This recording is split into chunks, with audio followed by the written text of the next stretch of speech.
നമ്മുടെ രക്ഷിതാവും കർത്താവുമായ യേശുക്രിസ്തുവിൻ്റെ പരിശുദ്ധ നാമം വാഴ്ത്തപ്പെടുമാറാകട്ടെ. സന്നിഹിതരായിട്ടുള്ള എല്ലാ സഹോദരങ്ങളെയും ക്രിസ്തുയേശുവിൻ്റെ നാമത്തിൽ ഞാൻ വന്ദനം ചെയ്യുന്നു. കഴിഞ്ഞ ദിവസങ്ങളിൽ നാം ചിന്തിച്ചുകൊണ്ടിരുന്ന ആ വിഷയത്തിൻ്റെ തുടർച്ചയെന്നോണം തന്നെയാണ് കുറച്ച് കാര്യങ്ങളും കൂടെ ഇന്ന് പറയാനായിട്ട് ആഗ്രഹിക്കുന്നത്.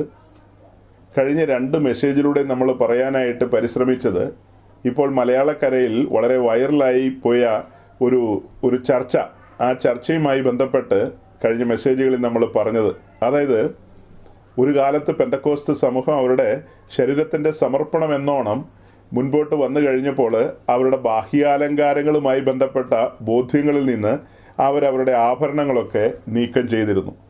അങ്ങനെയായിരുന്നു അവർ വിശ്വാസ സ്നാനത്തിന് ഇറങ്ങിത്തിരിച്ചതും. പിന്നത്തേതിൽ അവരുടെ വിശുദ്ധ ജീവിതത്തോടുള്ള ബന്ധത്തിൽ അങ്ങനെ തന്നെ അവർ മുൻപോട്ട് പോയി.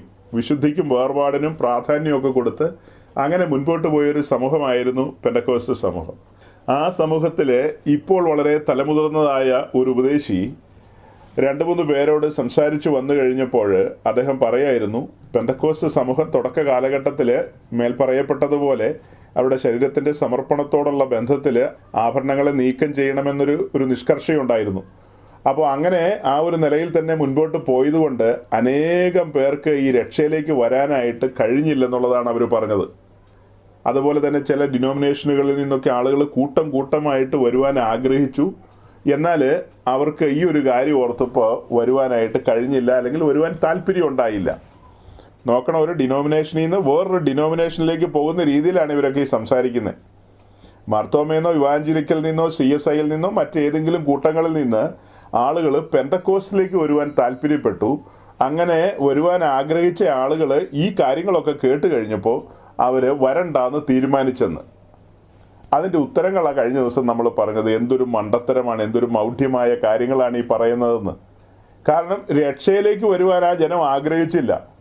രക്ഷയിലേക്കാണ് വരുന്നതെങ്കിൽ അതിൻ്റെ ഗൗരവം എന്താണ്, പാപത്തിൻ്റെ ബഹുലത എന്താണ്, ന്യായവിധിയുടെ കാഠിന്യം എന്താണ്, ഈ കാര്യത്തെക്കുറിച്ചൊന്നും അവർക്ക് ഒരു ബോധവും വന്നിട്ടില്ല.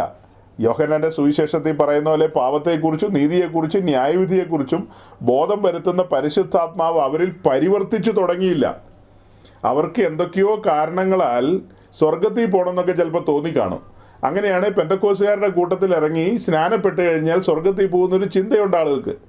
സ്വർഗത്തിൽ പോവുക എന്നൊക്കെ പറഞ്ഞു കഴിഞ്ഞാൽ അത് എവിടെയാണ് പറഞ്ഞു തുടങ്ങുന്നത്? നമ്മൾ യോഹന്നാൻ 3-ാം അധ്യായത്തിലല്ലേ അത് പറഞ്ഞു തുടങ്ങുന്നത്. വീണ്ടും ജനിക്കണം, സുവിശേഷത്താൽ വീണ്ടും ജനിക്കണം, ദൈവകുടുംബത്തിൽ ജനിക്കുന്ന ഒരു വ്യക്തി പിന്നത്തേതിൽ വിശ്വാസ സ്നാനത്തിന് ഇറങ്ങിത്തിരിക്കണം, സകല സത്യത്തിലും വഴി നടത്തുന്ന പരിശുദ്ധാത്മാവ് ആ വ്യക്തിയെ ക്രിസ്തുവിനോട് ചേരുവാൻ സ്നാനമേൽക്കുവാനായിട്ട് നയിക്കും.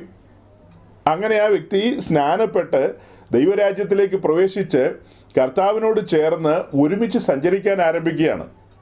അവിടെയല്ലേ ക്രിസ്തീയ ജീവിതം ആരംഭിക്കുന്നത്. അതിന് പകരം മർത്തോമയെന്നും CSI എന്നും പെന്തക്കോസ്റ്റിലേക്ക് വരുവാനായിട്ട് ആഭരണം തടസ്സമായി എന്നൊക്കെ പറഞ്ഞു കഴിഞ്ഞാൽ, അതാണ് കഴിഞ്ഞ ദിവസത്തെ മെസ്സേജിൽ നമ്മൾ പറഞ്ഞത്. പെന്തക്കോസ്ത് മൂവ്മെൻറ്റ് ശക്തമായി മുൻപോട്ട് വന്ന കാലഘട്ടത്തിൽ അന്നും ആളുകൾ ആഭരണമൊക്കെ ധരിക്കുന്നുണ്ട്. പക്ഷേ സന്ദേശത്തിൻ്റെ ഗൗരവം നിമിത്തം കാര്യങ്ങൾ ബോധ്യപ്പെട്ടപ്പോൾ, പരിശുദ്ധാത്മാവിൻ്റെ പരിവർത്തനം ഉണ്ടായപ്പോൾ ജനം കൂട്ടമായി ഈ മാർഗത്തിലേക്ക് ഇറങ്ങി വന്നു. ഇന്ന് അഭിഷേകം നഷ്ടപ്പെട്ട ശുശ്രൂഷകരെ നമ്മൾ ശ്രദ്ധിച്ചു കഴിഞ്ഞാൽ അവരുടെ ചുമലിൽ സുവിശേഷം എന്ന കലപ്പയില്ല. അവർ ജനത്തെ ആശ്വസിപ്പിക്കാൻ നടക്കുകയാണ്. അവർ ഇമോഷണൽ പ്രീച്ചേഴ്സായിട്ട് നടന്ന്, അതായത് ജനത്തെ വൈകാരികമായി ഇളക്കി, അതുപോലെ തന്നെ പോസിറ്റീവ് തിങ്കിങ്ങും അങ്ങനെയുള്ള കാര്യങ്ങളെയൊക്കെ പറഞ്ഞിങ്ങനെ മുന്നോട്ട് കൊണ്ടുപോകുന്നു.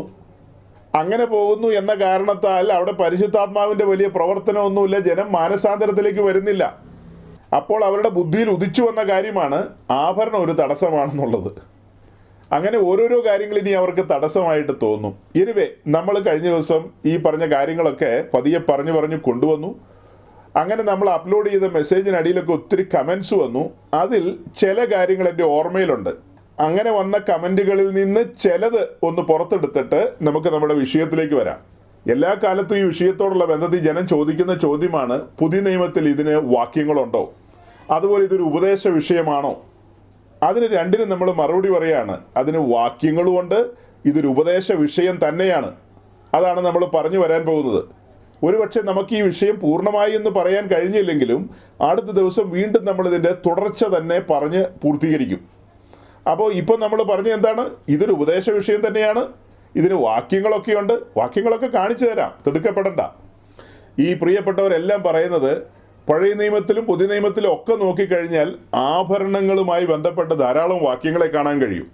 ഈ പറയുന്ന ഒന്നും സാധാരണക്കാരല്ല കേട്ടോ, വലിയ പണ്ഡിത ശ്രേഷ്ഠന്മാരാണ് പറഞ്ഞുകൊണ്ട് വരുന്നത്. ഉൽപ്പത്തി പുസ്തകം 24-ാം അധ്യായത്തിൻ്റെ 53-ാമത്തെ വാക്യം ആദ്യം ഒന്ന് വായിക്കാം. നമ്മുടെ വാത്സല്യ സഹോദരങ്ങൾ പറയുന്ന ഈ ചാപ്റ്ററിലേക്ക് നമ്മൾ നോക്കുമ്പോൾ വിവാഹത്തോടുള്ള ബന്ധത്തിൽ അവിടെ വെള്ളിയാഭരണങ്ങളും പൊന്നാഭരണങ്ങളുടെയും ഒക്കെ കാര്യങ്ങളെ കാണുന്നു. അപ്പോൾ ദൈവത്തിന് ഇതിനോട് എന്തെങ്കിലും വിരോധം ഉണ്ടെങ്കിൽ ഇങ്ങനെയൊക്കെയുള്ള കാര്യങ്ങൾ അനുവദിക്കുമോ എന്നൊക്കെയുള്ള രീതിയിലാണ് ഇവർ ചോദിക്കുന്നത്. ഇങ്ങനെ പറയുന്ന ഈ സഹോദരങ്ങളോടൊക്കെ സഹതാപം തോന്നിയതിൻ്റെ കാരണം എന്തെന്ന് ചോദിച്ചാൽ, പഴയ നിയമവും പുതിയ നിയമവും തമ്മിലുള്ള അന്തരം പലർക്കും അറിയില്ല. പഴയ നിയമത്തിൽ പറയുന്ന കാര്യങ്ങളൊക്കെ നിഴൽ മാത്രമാണ്, അല്ലാതെ അത് പൊരുളല്ല. അതിൽ പറയുന്ന കാര്യങ്ങളെല്ലാം നമ്മൾ അങ്ങനെ തന്നെ എടുക്കുമോ? ഇപ്പോൾ 53-ാം വാക്യത്തിൽ നമ്മൾ വായിച്ചു, പിന്നെ ദാസൻ, അതായത് എലയാസർ, വെള്ളിയാഭരണങ്ങളും പൊന്നാഭരണങ്ങളും വസ്ത്രങ്ങളും എടുത്ത് റിബേക്കയ്ക്ക് കൊടുത്തു. അത് കഴിഞ്ഞിട്ട് അതിന് മുകളിൽ 47-ാം വാക്യത്തിൽ ഇങ്ങനെയാണ് കാണുന്നത്, ഞാൻ അവളോട് നീ ആരുടെ മകൾ എന്ന് ചോദിച്ചതിന് അവൾ മിൽക്ക നാഹോറിന് പ്രസവിച്ച മകനായ ബെതുവേലിൻ്റെ മകൾ എന്ന് പറഞ്ഞു. ഞാൻ അവളുടെ മൂക്കിനും മൂക്കുത്തിയും കൈകൾക്ക് വളയും ഇട്ടു. അതായത് എലയാസർ റിബേക്ക ആരുടെ മകളാണെന്നുള്ള കാര്യങ്ങളൊക്കെ കേട്ടപ്പോൾ തൻ്റെ ഉള്ളിൽ ആ ബോധ്യം വന്നു. അതായത് താൻ ആരെ അന്വേഷിച്ചാണോ വന്നത് ആ ആളെ കണ്ടെത്തിയിരിക്കുന്നു എന്ന് എലയാസറിന് ബോധ്യം വന്നു കഴിഞ്ഞപ്പോൾ എലയാസർ അവൾക്ക് എന്തു കൊടുത്തെന്നാണ് വായിച്ചത്? അവളുടെ മൂക്കിനും മൂക്കുത്തിയും കൈക്ക് വളയും ഇട്ടു. അപ്പോൾ ആദ്യപടി നമ്മൾ കാണുന്നത് അവിടെയാണ്, മൂക്കിനും മൂക്കുത്തിയും കൈക്ക് വളയും ഇട്ട് കൊടുത്തു. അത് കഴിഞ്ഞിട്ട് 53-ാം വാക്യത്തിലേക്ക് വരുമ്പോഴാണ് കാണുന്നത്, പിന്നെ എലയാസർ വെള്ളിയാഭരണങ്ങളും പൊന്നാഭരണങ്ങളും വസ്ത്രങ്ങളും എടുത്ത് റിബേക്കയ്ക്ക് കൊടുത്തു. സഹോദരങ്ങളെ, ഈ പാസേജിൽ നിന്ന് നമ്മൾ എന്താ പഠിക്കേണ്ടത്?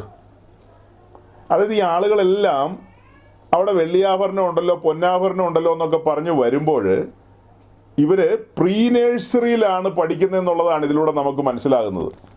നോക്കണം, ഈ പാസേജിൽ പറയുന്ന വ്യക്തികൾ അവരാരെല്ലാമാണ്? ഇവിടെ പറയുന്ന ഇസഹാക്ക് ആരാണ്? റിബേക്ക ആരാണ്? ഈ പറയപ്പെട്ട വ്യക്തികൾ ആരെല്ലാമാണെന്നുള്ളതല്ലേ നമ്മൾ പഠിക്കേണ്ടത്, നമ്മൾ മനസ്സിലാക്കേണ്ടത്.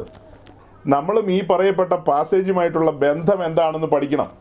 അവിടെ ഇസഹാക്ക് യേശുക്രിസ്തുവിന് നിഴലായിട്ട് നിൽക്കുകയാണ്, റിബേക്ക ദൈവസഭയ്ക്ക് നിഴലായിട്ട് നിൽക്കുകയാണ്. ഈ ഭാഗം പെന്തക്കോസ്ത് സമൂഹം ചരിത്രാതീത കാലം മുതൽ അങ്ങനെ തന്നെയാണ് പഠിപ്പിക്കുന്നത്. അപ്പോൾ റിബേക്ക ഭീമ ജുവലറിയിലോ ജോയി ആലുക്കാസിലോ പിന്നെ ഏതെങ്കിലും ആലുക്കാസിലോ പോയി വെള്ളിയാഭരണങ്ങളും പൊന്നാഭരണങ്ങളും വാങ്ങിയെന്ന് ഈ വചനത്തിലില്ല. സാമാന്യ ബുദ്ധി ഉണ്ടെങ്കിൽ മനസ്സിലാക്കാവുന്ന കാര്യമല്ലേ ഉള്ളൂ. ആടിനും ഒട്ടകത്തിനൊക്കെ വെള്ളം കൊടുത്തുകൊണ്ട് നടന്ന റിബേക്കയെ കണ്ടപ്പോൾ എലയാസറിന് കാര്യം മനസ്സിലായി. എലയാസർ അവളുടെ കൈക്ക് വളയിട്ട് കൊടുത്തു, മൂക്കിന് മൂക്കൂത്തി ഇട്ട് കൊടുത്തു. അത് കഴിഞ്ഞിട്ട് വെള്ളിയാഭരണങ്ങളും പൊന്നാഭരണങ്ങളും കൊടുത്തു, വിശേഷപ്പെട്ട വസ്ത്രങ്ങളും കൊടുത്തു. ഈ പറയപ്പെട്ട 3 കാര്യങ്ങൾ, താഴെ നമ്മൾ വായിച്ച 3 കാര്യങ്ങൾ, ആ 3 കാര്യങ്ങളോടുള്ള ബന്ധത്തിൽ അതിൻ്റെ എല്ലാം ആത്മീയ അർത്ഥങ്ങളല്ലേ പഠിക്കേണ്ടത്. അല്ലാതെ നമ്മൾ വെള്ളിയാഭരണം പൊന്നാഭരണം എന്നൊക്കെ പറഞ്ഞാണോ ആ കാര്യങ്ങളെ എടുക്കുന്നത്? ദൈവസഭയോടുള്ള ബന്ധത്തിൽ കുഞ്ഞാടിൻ്റെ കാന്ത് എന്ന നിലയിൽ നമ്മൾ പരിഗണിക്കും, പഠിക്കും. അതായത് കർത്താവിൻ്റെ മണവാട്ടി എന്നുള്ള നിലയിൽ ആ മണവാട്ടിയെ പൊന്നാഭരണങ്ങൾ കൊണ്ടും വെള്ളിയാഭരണങ്ങൾ കൊണ്ടും വിശേഷപ്പെട്ട വസ്ത്രങ്ങൾ കൊണ്ടുമാണ് അലങ്കരിക്കുന്നത് നമ്മൾ പഠിച്ചിട്ടുണ്ട്. ഈ ഭാഗം നമ്മൾ അങ്ങനെ ഒരു കാര്യം പറയാൻ വേണ്ടി മാത്രം എടുക്കുന്നതാണ്. നോക്കണം, റിബേക്കയ്ക്ക് ഈ വെള്ളിയാഭരണങ്ങളും വിശേഷപ്പെട്ട വസ്ത്രങ്ങളും ഇതെല്ലാം കൊടുക്കുന്നത് ഇസഹാക്കാണ്. ഇസഹാക്കിന് വേണ്ടി എലയാസറാണ് ഇത് കൊണ്ടുപോയി കൊടുക്കുന്നത്. അല്ലാതെ റിബേക്ക തന്നെ ഏതെങ്കിലും ജുവലറി പോയിട്ട് ഇത് മേടിച്ചുകൊണ്ട് വരികയല്ല. അത്രയും കേൾക്കുമ്പോൾ തന്നെ നമുക്ക് മനസ്സിലാകില്ല ഇതിൻ്റെ ആത്മീയ അർത്ഥം വേറെയാണെന്നുള്ളത്. അതായത് രക്ഷിക്കപ്പെട്ട് സ്നാനപ്പെട്ട് ദൈവരാജ്യത്തിലേക്ക് വരുന്ന നമ്മെ ഓരോരുത്തരെയും വെള്ളിയാഭരണങ്ങളും പൊന്നാഭരണങ്ങളും അണിയിക്കുന്നുണ്ട്. നമുക്ക് വിശേഷപ്പെട്ട വസ്ത്രം ലഭിക്കുന്നുണ്ട്. സങ്കീർത്തനങ്ങൾ 45-ാം അധ്യായത്തെ മുൻനിർത്തിക്കൊണ്ട് നമ്മൾ ഈ വിശേഷപ്പെട്ട വസ്ത്രത്തെക്കുറിച്ചൊക്കെ ചിന്തിച്ചിട്ടുള്ളവരല്ലേ. പഴയ നിയമത്തിൽ വെള്ളി കാണിക്കുന്ന വീണ്ടെടുപ്പുമായി ബന്ധപ്പെട്ടാണ്. പുതിയ നിയമത്തിലേക്ക് വരുമ്പോൾ ആ വെള്ളി യേശുക്രിസ്തുവിൻ്റെ രക്തവുമായി ബന്ധപ്പെട്ടാണ് നമ്മൾ പഠിക്കുന്നത്. അതുപോലെ പൊന്നുമായി ബന്ധപ്പെട്ട് പല ആംഗിളിൽ നിന്ന് അതിൻ്റെ വ്യാഖ്യാനങ്ങൾ കൊണ്ടുവരും. ശോധന ചെയ്ത വിശ്വാസവുമായി ബന്ധപ്പെട്ട് പറയും, തേജസ്സുമായി ബന്ധപ്പെട്ട് പറയും, അങ്ങനെ പല കാര്യങ്ങളും പറയും. ഇതൊക്കെയാണ് അതിൻ്റെ ആത്മീയ അർത്ഥങ്ങളായിട്ട് നമ്മൾ എടുക്കുന്നത്. അല്ലാതെ ഡയറക്റ്റായിട്ട് വെള്ളിയാഭരണം പൊന്നാഭരണം എന്നും പറഞ്ഞ് കമൻ്റ് എഴുതാൻ പോവുകയാണോ ചെയ്യേണ്ടത്? ഒരു സാമാന്യ യുക്തിയൊക്കെ വേണ്ടേ ആളുകൾക്ക്? അവിടെ ഇസ്ഹാക്കിന് വേണ്ടി എലയാസറാണ് ഇതെല്ലാം കൊടുക്കുന്നത്. ഇതേ കാര്യങ്ങളാണ് പ്രസിദ്ധരായ പ്രഭാഷകര് ലൂക്കോസിന്റെ സുവിശേഷം 15-ാം അധ്യായത്തിൽ നിന്നും പറഞ്ഞത്. മുടിയൻ പുത്രന്റെ കയ്യിൽ മോതിരം ഉണ്ടല്ലോ എന്ന്. നമ്മളതിനെന്താ മറുപടി കൊടുത്തത്? മുടിയൻ പുത്രൻ സ്വർണ്ണക്കടയിൽ പോയി മോതിരം മേടിച്ചിട്ടെന്നാണോ നമ്മൾ പഠിക്കുന്നത്? അപ്പൻ മുടിയൻ പുത്രന്റെ കയ്യിൽ മോതിരം ഇട്ട് കൊടുത്തെന്നല്ലേ വായിക്കുന്നത്. അവിടെ തന്നെ അതിന് ആത്മീയ അർത്ഥങ്ങളാണെന്ന് ചിന്തിക്കാവുന്നതല്ലേ ഉള്ളൂ. അല്ലാതെ ലിറ്ററലായിട്ട് അവിടെ മോതിരം ഇട്ട് മോതിരത്തിന് പ്രാധാന്യമുണ്ട്, അപ്പൻ മകന് മോതിരം കൊടുത്തു എന്നൊക്കെ പറഞ്ഞ് വന്നു കഴിഞ്ഞാൽ ഇവിടുത്തെ അപ്പൻ ആരാണ്, മകൻ ആരാണ്? ഇതൊക്കെ തിരിച്ചറിയണ്ടേ? ഇതൊക്കെ തിരിച്ചറിഞ്ഞിട്ട് വേണ്ടേ സംസാരിക്കാൻ? ഇതിനോടനുബന്ധിച്ച് അടുത്തൊരു കാര്യം നമ്മുടെ പ്രിയപ്പെട്ടവർ പറയുന്നത് എസെക്കിയേൽ 16-ാം അധ്യായത്തിൽ നിന്നാണ്. അവർ സാധാരണ പറഞ്ഞു വരുന്നത് അതിൻ്റെ 10-ാം വാക്യം മുതൽ താഴേക്കാണ് പറഞ്ഞു വരുന്നത്. 10-ാം വാക്യം മുതൽ താഴേക്ക്. അതായത് ഈ കഴിഞ്ഞ ദിവസത്തെ മെസ്സേജുകൾക്ക് അടിയിൽ ഈ കമൻറ്റുകൾ ഞാൻ കണ്ടു. എസെക്കിയേൽ 16-ന്റെ 10 മുതലുള്ള വാക്യങ്ങളെ കോട്ട് ചെയ്തുകൊണ്ട് കണ്ടില്ലേ കണ്ടില്ലേ കണ്ടില്ലേ എന്ന് അവരെല്ലാം പറയുന്നത്. ഏതാണ്ട് 1.5 വർഷം പിന്നിൽ ഇതുപോലൊരു ടോപ്പിക്ക് നമ്മൾ സംസാരിച്ചു പോയപ്പോൾ അതിൻ്റെ വിശദീകരണത്തിലേക്ക് നമ്മൾ വന്നു. അതായത് നമ്മുടെ ശരീരത്തിൻ്റെ സമർപ്പണവുമായി ബന്ധപ്പെട്ട് അതിൻ്റെ വിവിധ വശങ്ങൾ നമ്മൾ സംസാരിച്ചു പോയ കൂട്ടത്തിൽ ബാഹ്യാലങ്കാരങ്ങളുമായി ബന്ധപ്പെട്ട് വിശദീകരണത്തിലേക്ക് വന്നു. അങ്ങനെ വിശദീകരണത്തിലേക്ക് വന്നു കഴിഞ്ഞപ്പോൾ ഗലാത്യ ലേഖനത്തിലെ വാക്യങ്ങളെയൊക്കെ മുൻനിർത്തിക്കൊണ്ട് ക്രൂശ് കൺമുമ്പിൽ വെച്ചുകൊണ്ടാണ് നമ്മൾ സംസാരിച്ചത്. അവനാൽ ഞാൻ ലോകത്തിനും ലോകം എനിക്കും ക്രൂശിക്കപ്പെട്ടിരിക്കുന്നു എന്ന കാര്യത്തിൻ്റെയൊക്കെ വിശദീകരണങ്ങൾ പറഞ്ഞു വന്നു. അങ്ങനെ ആ വിശദീകരണങ്ങളൊക്കെ പറഞ്ഞു വന്നപ്പോൾ ശേഷം മനുഷ്യരെ പോലെ ഒരു ജീവിതത്തിന് നമുക്ക് അവകാശമില്ല. പാപത്തിൽ നിന്ന് നമ്മൾ സ്വാതന്ത്ര്യം പ്രാപിച്ച് ദൈവരാജ്യത്തിലേക്ക് വന്നപ്പോൾ നാം നുകത്തിൻ കീഴിലേക്കാണ് വന്നിരിക്കുന്നത്. നമുക്ക് ശേഷം മനുഷ്യരെ പോലെ ജീവിക്കാനായിട്ട് സാധ്യമല്ല. ചില ചിട്ടവട്ടങ്ങളൊക്കെ ഉണ്ട്. നമ്മെ തന്നെ പ്രദർശിപ്പിക്കാനായിട്ട് നമുക്ക് ഒരിക്കലും ആഗ്രഹം വരരുത്. മറ്റുള്ളവരുടെ മുമ്പിൽ നമ്മെ പ്രദർശിപ്പിക്കാനൊരു ആഗ്രഹം കാണുമല്ലോ. അത്തരം കാര്യങ്ങളെക്കുറിച്ച് നമ്മളന്ന് സംസാരിച്ചിരുന്നു. ശരിക്കും ഒരു ഭക്തനെ സംബന്ധിച്ച് മറ്റുള്ളവരുടെ മുമ്പിൽ നമ്മെ തന്നെ വെളിപ്പെടുത്താനല്ല, നമ്മിലൂടെ ക്രിസ്തു വെളിപ്പെടണമെന്നുള്ളൊരു ആഗ്രഹമായിരിക്കും അവർക്കുണ്ടാകുന്നതെന്നൊക്കെ പറഞ്ഞ് നമ്മൾ വിശദീകരിച്ചു. അന്ന് പറഞ്ഞ എല്ലാം ഞാനിപ്പോൾ ഓർക്കുന്നില്ല. അപ്പം നമ്മുടെ മെസ്സേജ് കേട്ട ഒരു വക്കീൽ സഹോദരി എൻ്റെ പേർക്ക് കേസ് കൊടുക്കുമെന്നും സ്ത്രീകളുടെ സ്വാതന്ത്ര്യത്തെ ചോദ്യം ചെയ്തു എന്നും സ്ത്രീകളെയെല്ലാം അപമാനിച്ചു എന്നും എന്നെ തിഹാർ ജയിലിലിടുമെന്നൊക്കെയാണ് പറഞ്ഞത്. അതായത് നമ്മുടെ സഹോദരിമാരുടെ ഒരു കൂട്ടു സഹോദരി അവരുടെ പ്രയർ ഗ്രൂപ്പിലൊക്കെ ഉണ്ടായിരുന്ന ഒരു സഹോദരിയാണ്. നല്ല പഠിപ്പും പത്രാസൊക്കെ ഉള്ള ആളാണ്. പക്ഷെ എന്നെ പിടിച്ച് തിഹാർ ജയിലിലിടണമെന്നുള്ളതാണ് പുള്ളിക്കാരി കണ്ടെത്തിയ കാര്യം. കാരണം എന്നാ? സ്ത്രീ ആകട്ടെ പുരുഷനാകട്ടെ ആ ഒരു സമർപ്പണ അനുഭവത്തിലേക്ക് വരണം. നാം നമ്മെ തന്നെ പ്രദർശിപ്പിക്കുകയല്ല, പകരം നാം ക്രിസ്തുവിൽ മറയുകയാണ്. അങ്ങനെയാണ് ഇങ്ങനെയാണെന്നൊക്കെ ഞാൻ പറഞ്ഞല്ലോ. അപ്പോൾ അവരുടേതായ ആ സംവിധാനങ്ങളിലൊക്കെ എതിർത്തു. ഈ കാര്യത്തെ പ്രസംഗം കേട്ടിട്ട് എതിർത്തു, ഭയങ്കരമായിട്ട് എതിർത്തു. അപ്പോൾ സ്ത്രീകളുടെ സ്വാതന്ത്ര്യം അതാണ് ഇതാണെന്നൊക്കെ പറഞ്ഞ് ഭയങ്കര പ്രഭാഷണം നടത്തി കളഞ്ഞു. അപ്പം ഞാൻ പറയാനുള്ളതൊക്കെ പിന്നെയും പറഞ്ഞുകൊണ്ടിരുന്നു. അപ്പോൾ അവർക്ക് കോപം വന്നുകൊണ്ടുവരുന്നു. എന്നെ പിടിച്ച് ജയിലിലിടണമെന്നുള്ള രീതിയിലാണ് അവർ പറഞ്ഞത്. അവർ പിന്നെ ചാടിക്കുത്തിയൊക്കെ പോയി. നോക്കണം, അന്ന് അങ്ങനെ ഒരു ടോപ്പിക്ക് സംസാരിച്ചു വന്നപ്പോഴാണ് ചിലതെല്ലാം വെളിപ്പെട്ട് വന്നത്. അതായത് നമ്മുടെ സഹോദരിമാർ ഒത്തിരി കാലമായിട്ട് പ്രയർ ഗ്രൂപ്പിൽ പ്രയർ ചെയ്തുകൊണ്ടിരുന്നതാണ്. പക്ഷെ ഒരാൾക്ക് പോലും വെളിപ്പെട്ടില്ല ഏത് ആത്മാവാന്നുള്ളത്. പറയേണ്ട കാര്യങ്ങൾ പറയേണ്ട രീതി പറഞ്ഞു വന്നപ്പോൾ സംഭവം ചൂടുപിടിച്ചു. ഇരുളും വെളിച്ചവും തമ്മിലുള്ളൊരു യുദ്ധമായിട്ട് അതങ്ങ് മാറി. ചുമ്മാ അങ്ങ് കോപിക്കുകയാണ്. അങ്ങനെ ചുമ്മാ കോപിക്കേണ്ട കാര്യമുണ്ടോ? ഇതെല്ലാം ബൈബിളിൻ്റെ പഠനങ്ങളല്ലേ, സമർപ്പിത ജീവിതം എന്നൊക്കെയുള്ളത്. എനിവേ അവർ എസെക്കിയേൽ 16 വെച്ചിട്ടാണ് അന്ന് ദേഷ്യപ്പെട്ടത്. അതാണ് ഈ എസെക്കിയേൽ 16 തുറന്നപ്പോൾ ഞാൻ ആ പഴയ സംഭവം പെട്ടെന്ന് ഓർത്തുപോയത്. ഒന്നിടയ്ക്ക് പറഞ്ഞതേ ഉള്ളൂ. അപ്പോൾ ഈ പ്രിയപ്പെട്ടവർ എങ്ങനെയാണ് പറയുന്നതെന്ന്? എസെക്കിയേൽ 16-ന്റെ 10 മുതൽ അവർ പറഞ്ഞു കളയും. ഞാൻ നിന്നെ വിശേഷ വസ്ത്രം ധരിപ്പിച്ചു, തകശുതോൽ കൊണ്ടുള്ള ചെരുപ്പിടിവിച്ചു, ശണപടം കൊണ്ട് ചുറ്റി പട്ട് പുതപ്പിച്ചു. ഞാൻ നിന്നെ ആഭരണം അണിയിച്ചു, നിന്റെ കൈക്ക് വളയും കഴുത്തിൽ മാലയും ഇട്ടു. ഞാൻ നിന്റെ മൂക്കിന് മൂക്കൂത്തിയും കാതിൽ കുണുക്കും ഇട്ടു, തലയിൽ ഭംഗിയുള്ള കിരീടവും വെച്ചു. ഇങ്ങനെ നീ പൊന്നും വെള്ളിയും അണിഞ്ഞു. Oh my God! നിന്റെ ഉടുപ്പ് ശണപടവും പട്ടും വിചിത്ര വസ്ത്രവുമായിരുന്നു. നീ നേരിയ മാവും തേനും എണ്ണയും കൊണ്ട് ഉപജീവിച്ചു. ഏറ്റവും സൗന്ദര്യമുള്ളവളായി തീർന്നു. നിനക്ക് രാജത്വം സിദ്ധിച്ചു. ഞാൻ നിന്നെ അണിയിച്ച അലങ്കാരം കൊണ്ട് നിന്റെ സൗന്ദര്യം പരിപൂർണമായതിനാൽ നിന്റെ കീർത്തി ജാതികളിൽ പരന്നു എന്ന് യഹോവയായ കർത്താവിൻ്റെ അരുളപ്പാട്. സഹോദരങ്ങളെ, ഇപ്പം നമ്മൾ വായിച്ച ഈ 1-2 വാക്യങ്ങളെ ഉയർത്തിക്കൊണ്ടാണ് ഇവർ ആഭരണം ധരിക്കാം, അല്ലെങ്കിൽ അതിനുള്ള ലൈസൻസ് ഇവിടെ കിട്ടിയിട്ടുണ്ടെന്നും പറഞ്ഞു വരുന്നത്. അത് വക്കീലായവരും വക്കീലല്ലാത്തവരും ഒക്കെ വക്കീലിൻ്റെ സ്വഭാവത്തിൽ തന്നെയാണ് വാദിച്ചുകൊണ്ട് വരുന്നത്. തികച്ചും സാധാരണക്കാരിൽ സാധാരണക്കാരനായ ഒരു ഉപദേശിയായ ഞാൻ ഈ വക്കീലിൻ്റെ വൈഭവത്തിൽ വാദിച്ചു വരുന്നവരോട് മറുപടി പറയാനായിട്ട് പരിശ്രമിക്കുക. എങ്ങനെയാണ് മറുപടി പറയുന്നത്?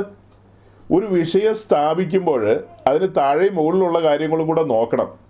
10, 11, 12 വാക്യങ്ങൾ വായിച്ചിട്ട് അവിടെ ആഭരണത്തിൻ്റെ കാര്യം അവിടെ അതും ഇതുമൊക്കെ പറഞ്ഞിട്ടുണ്ടല്ലോ എന്ന് പറയുമ്പോൾ ഈ 10ാം വാക്യം തുടങ്ങുന്നത് തന്നെ എങ്ങനെയാണ്?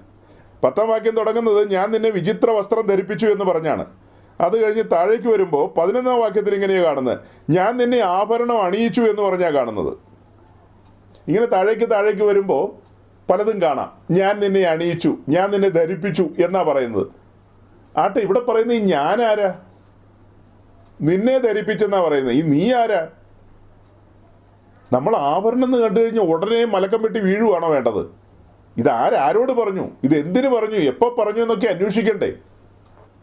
ഒരു സമൂഹത്തെ മറിച്ച് കളയാനായിട്ട് സാധാരണ വിശ്വാസികൾ ഇതൊക്കെയായിട്ട് വരുന്നതിന് നമുക്ക് വിരോധമില്ല, അറിവില്ലായ്മയാണെന്ന് വിചാരിക്കാം. കാലങ്ങളായി ശുശ്രൂഷയെ നിൽക്കുന്നു എന്ന് പറയുന്ന ആളുകൾ ജനത്തെ വഞ്ചിക്കാൻ വേണ്ടിയല്ലേ ഈ വാക്യങ്ങൾ എടുത്തുകൊണ്ട് വരുന്നത്. ഇവിടെ ഞാനെന്ന് പറയുന്ന സൈന്യങ്ങളുടെ ദൈവമായ യഹോവയല്ലേ, നീ എന്ന് പറയുന്ന ആരെയാ? അതായത് ഈ ഭാഗം പഠിക്കണമെങ്കിൽ 16ാം അധ്യായത്തിൻ്റെ 2 മുതൽ താഴേക്ക് വായിച്ചു വരണം. 16ാം അധ്യായത്തിൻ്റെ 2ാം വാക്യത്തിലേക്ക് വരുമ്പോൾ, അതായത് യഹോവയുടെ അരുളപ്പാട് മനുഷ്യപുത്രനുണ്ടായത് എന്തെന്നാൽ, നീ യെരുശലേമിനോട് അതിൻ്റെ മ്ലേച്ഛതകളെ അറിയിച്ച് പറയേണ്ടത്, യഹോവയായ കർത്താവ് യെരുശലേമിനോട് ഇപ്രകാരം അരുളി ചെയ്യുന്നു. അപ്പം ഞാനും നീയും ആരാന്നവിടെ വെളിപ്പെട്ടു. യഹോവയായ ദൈവം യെരുശലേമിനോടാണ് സംസാരിക്കുന്നത്, ഒരു പട്ടണത്തോട് സംസാരിക്കുകയാണ്.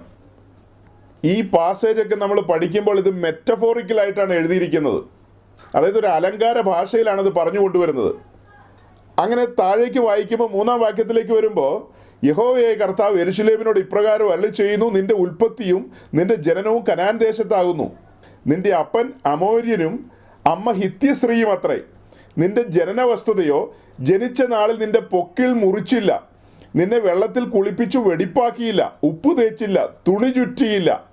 അങ്ങനെ പലതും പറയാണ്. നോക്കണം, യെരുശലേമിന് പൊക്കിൾ കൊടി ഉണ്ടായിരുന്നോ ജനിച്ച നാളിൽ? ഉപ്പ് തേക്കാനും മഞ്ഞൾ തേക്കാനൊക്കെ ആയിട്ട്. യെരുശലേം എന്ന് പറയുന്നൊരു പട്ടണമല്ലേ? ആ പട്ടണത്തിൻ്റെ പിറവിയും, യെരുശലേം എന്ന് പറയുന്ന പട്ടണത്തിൻ്റെ പിറവിയും അതിൻ്റെ വളർച്ചയും അതെല്ലാം ഒരു മനുഷ്യനോട് ചേർത്ത് വെച്ചാണ് ചിത്രീകരിക്കുന്നത്. ഒരു മനുഷ്യക്കുഞ്ഞ് ജനിച്ച് വളർന്നു വരികയാണ്. അതൊരു പെൺകുട്ടി എന്നുള്ള നിലയിൽ പരിഗണിക്കാം. സാധാരണ സൗന്ദര്യത്തെക്കുറിച്ച് പറയുമ്പോൾ പെൺകുട്ടിയുമായിട്ട് ബന്ധപ്പെടുത്തിയൊക്കെയാണ് പറഞ്ഞു വരുന്നത്. യെരുശലേമിനെ ആ ഒരു നിലയിൽ ചിത്രീകരിച്ച് താഴേക്ക് വരികയാണ്. അങ്ങനെ വന്ന് യൗവനയുക്തയായ ഒരു പെൺകുട്ടിയായിട്ട് മാറി അങ്ങനെ വന്നു. ഞാൻ നിന്നെ അലങ്കരിച്ചു, ഞാൻ നിന്നെ അണിയിച്ചു, ഒത്തിരി കാര്യങ്ങൾ പറയുക. നിനക്ക് ചെയ്യേണ്ട എല്ലാ കാര്യങ്ങളും ചെയ്തു, നിനക്ക് തരേണ്ട എല്ലാ കാര്യങ്ങളും തന്നു. അങ്ങനെ നിന്നെ ഈ ഒരു നിലയിലേക്ക് അണിയിച്ചൊരുക്കി അലങ്കരിച്ച് നിർത്തിയിരിക്കുകയാണ്. സർവാഭരണ വിഭൂഷിതയായി സൗന്ദര്യത്തിൻ്റെ പൂർണ്ണത എന്ന നിലയിൽ നിന്നെ നിർത്തിയിരിക്കുകയാണ്. സങ്കീർത്തനത്തിൽ വേറൊരു ഭാഗത്തുണ്ട്, സൗന്ദര്യത്തിൻ പൂർണ്ണതയായ സിയോൻ എന്ന് പറഞ്ഞ് പാട്ട് പാടുന്നുണ്ട്. ആ സിയോനോടുള്ള ബന്ധത്തിൽ തന്നെയാണ് ഈ യെരുശലേമിൻ്റെ കാര്യം പറയുന്നത്. സൗന്ദര്യത്തിൻ്റെ പൂർണ്ണതയായ സിയോൻ. ആ സിയോനോടുള്ള ബന്ധത്തിൽ എന്താ അതിൻ്റെ 15ാം വാക്യത്തിൽ കാണുന്നത്? എന്നാൽ നീ നിന്റെ സൗന്ദര്യത്തിൽ ആശ്രയിച്ച് നിന്റെ കീർത്തി ഹേതുവായി പരസംഗം ചെയ്തു, വഴി പോകുന്ന ഏവന്റെ മേലും നിന്റെ പരസംഗം ചെലവഴിച്ചു. 17ാം വാക്യത്തിൽ കാണുന്നത് എങ്ങനെയാണ്? ഞാൻ നിനക്ക് തന്ന പൊന്നും വെള്ളിയും കൊണ്ടുള്ള ആഭരണങ്ങളെ നീ എടുത്ത് പുരുഷ രൂപങ്ങളെ ഉണ്ടാക്കി അവയോടും പരസംഗം ചെയ്തു. അതുപോലെ താഴേക്കൊക്കെ വായിക്കുമ്പോൾ ഇങ്ങനത്തെ ഒത്തിരി കാര്യങ്ങളുണ്ട്. അപ്പോൾ ഈ എസെക്കിയേൽ 16 ബന്ധത്തിൽ പ്രവാചകൻ പ്രവചിച്ചു വെക്കുന്നത് എങ്ങനെയാ? സൈന്യങ്ങളുടെ ദൈവമായ യഹോവയിൽ നിന്നുള്ള അരുളപ്പാട് തന്നെ പങ്കുവെക്കുകയാണ്.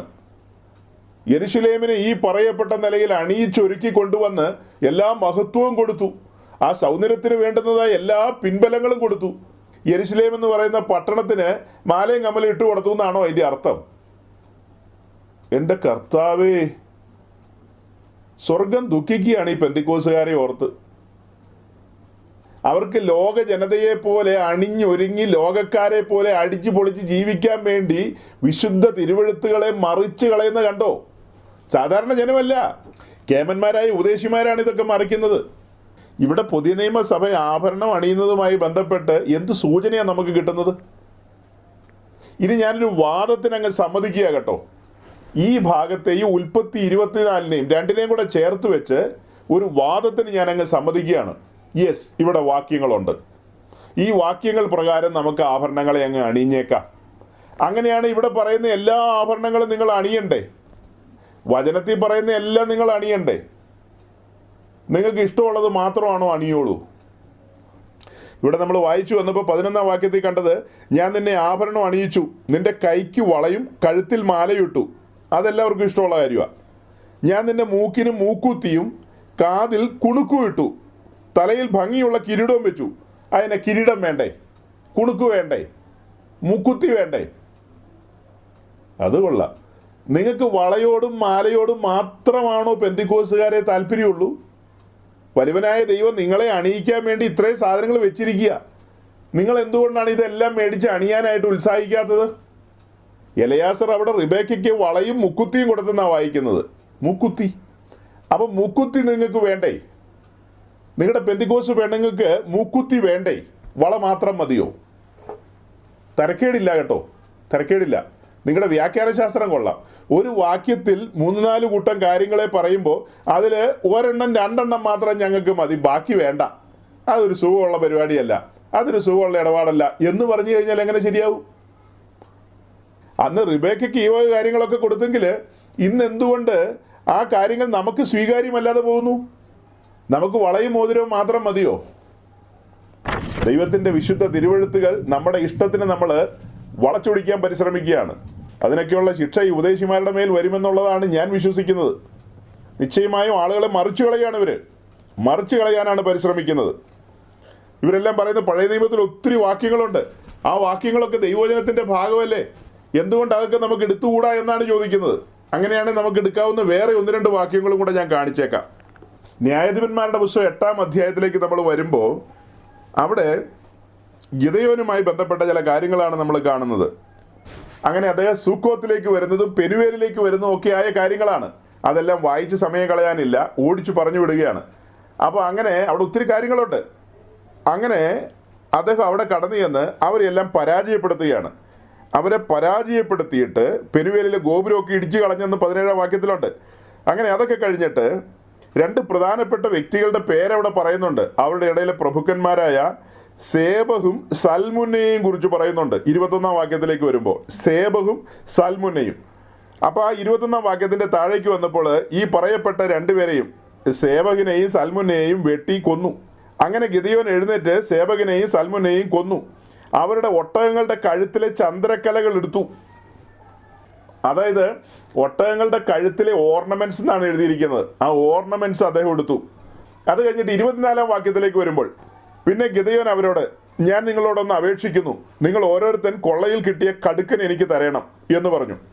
അവർ ഇസ്മായേല്യരായിരുന്നത് കൊണ്ട് അവർക്ക് പൊൻകടുക്കൻ ഉണ്ടായിരുന്നു. ഇവർ ചെന്ന് യുദ്ധം ചെയ്ത് പരാജയപ്പെടുത്തിയ ആ സ്ഥലത്ത് ഇവർ കൊള്ളയിട്ടു. പിന്നീട് അതാണല്ലോ പഴയ കാലത്തെ രീതി. അങ്ങനെ കൊള്ളയിട്ടപ്പോൾ അവർക്ക് ലഭിച്ച ആ കടുക്കനെ കുറിച്ച് പറയാണ്, പൊൻകടുക്കനെ കുറിച്ച് പറയാണ്. അവർ ഇസ്മായേല്യരായിരുന്നത് കൊണ്ട് അവർക്ക് പൊൻകടുക്കൻ ഉണ്ടായിരുന്നു. ഗോൾഡൻ ഇയർ റിങ്സ് എന്നാണ് എഴുതിയിരിക്കുന്നത്, പൊൻകടുക്കൻ. അത് മാത്രമല്ല, അവരുടെ ഒട്ടകങ്ങളുടെ കഴുത്തിൽ ചന്ദ്രക്കല ഓർണമെന്റ്സും ഉണ്ടായിരുന്നു. അപ്പോൾ ഒട്ടകങ്ങളും ഓർണമെന്റ്സും ഒക്കെ ഉപയോഗിക്കുന്നുണ്ടെന്ന് ചുരുക്കം. അത് കഴിഞ്ഞിട്ട് 26-ാം വാക്യത്തിലേക്ക് വരുമ്പോൾ കാണുന്നത്, അവൻ ചോദിച്ചു വാങ്ങിയ പൊൻകടുക്കൻ്റെ തൂക്കം 1700 ശേക്കലായിരുന്നു. ഇതല്ലാതെ ചന്ദ്രക്കലകളും കുണ്ടലങ്ങളും മിദ്യാനി രാജാക്കന്മാർ ധരിച്ചിരുന്ന രക്താംബരങ്ങളും അവരുടെ ഒട്ടകങ്ങളുടെ കഴുത്തിലെ മാലകളും ഉണ്ടായിരുന്നു. അപ്പോൾ ആ കാലത്ത് രാജാക്കന്മാരും ഒട്ടകങ്ങളും എല്ലാം ഓർണമെന്റ്സ് ധരിക്കുമായിരുന്നു, വല്ലാത്ത രീതിയിൽ ധരിക്കുമായിരുന്നു. പുതിയ നിയമ ക്രിസ്ത്യാനികളായ നമ്മളിപ്പോൾ വായിച്ചത് പഴയ നിയമത്തിലെ, അതായത് കാര്യങ്ങളെ വേണ്ട വിധത്തിൽ മനസ്സിലാക്കാൻ കഴിയാത്ത ഒരു കാലഘട്ടത്തിലെ ജനം ജീവിച്ച ജീവിത പശ്ചാത്തലങ്ങളെ മുൻനിർത്തിക്കൊണ്ടാണ് ഇപ്പോൾ സംസാരിച്ചത്. അവരും അവരുടെ മൃഗങ്ങളും ഒക്കെ ഓർണമെന്റ്സ് ധരിക്കുമായിരുന്നു. ഈ കാലഘട്ടത്തിൽ മൃഗങ്ങൾക്ക് ഓർണമെന്റ്സ് ഒക്കെ ഇടുമോ എനിക്കറിയില്ല. നായ്ക്കളാണെങ്കിൽ കഴുത്തിലൊരു ബെൽറ്റ് കെട്ടിയിടും, അത്രമാത്രം. പിന്നെ ഈ വടക്കേ ഇന്ത്യയിലൊക്കെ പോയി കഴിഞ്ഞാൽ പശുവിനും കാളയ്ക്കൊക്കെ ഒരു മണി കെട്ടി തൂക്കിയിട്ടിരിക്കുന്നത് കാണാം. അതല്ലാതെ വേറെ വലിയ ആഭരണങ്ങളുടെ കഥയൊന്നും ഈ കാലഘട്ടത്തിലില്ല. പക്ഷെ പണ്ടങ്ങനെയല്ലായിരുന്നു. ആഭരണങ്ങൾ കൊണ്ട് ഈ മൃഗങ്ങളെയൊക്കെ അലങ്കരിക്കുമായിരുന്നു. ഈ മൃഗങ്ങളെക്കുറിച്ചൊക്കെ പറയുമ്പോൾ പുരാതന കാലത്തെ ജാതികളുടെ ദേവീദേവന്മാരെന്നുള്ള സങ്കല്പത്തിൽ അതിൻ്റെ പ്രതീകങ്ങളായിരുന്നു. അതുകൊണ്ടാണ് മൃഗങ്ങൾക്കൊക്കെ വലിയ അലങ്കാരങ്ങൾ കൊടുക്കുന്നത്.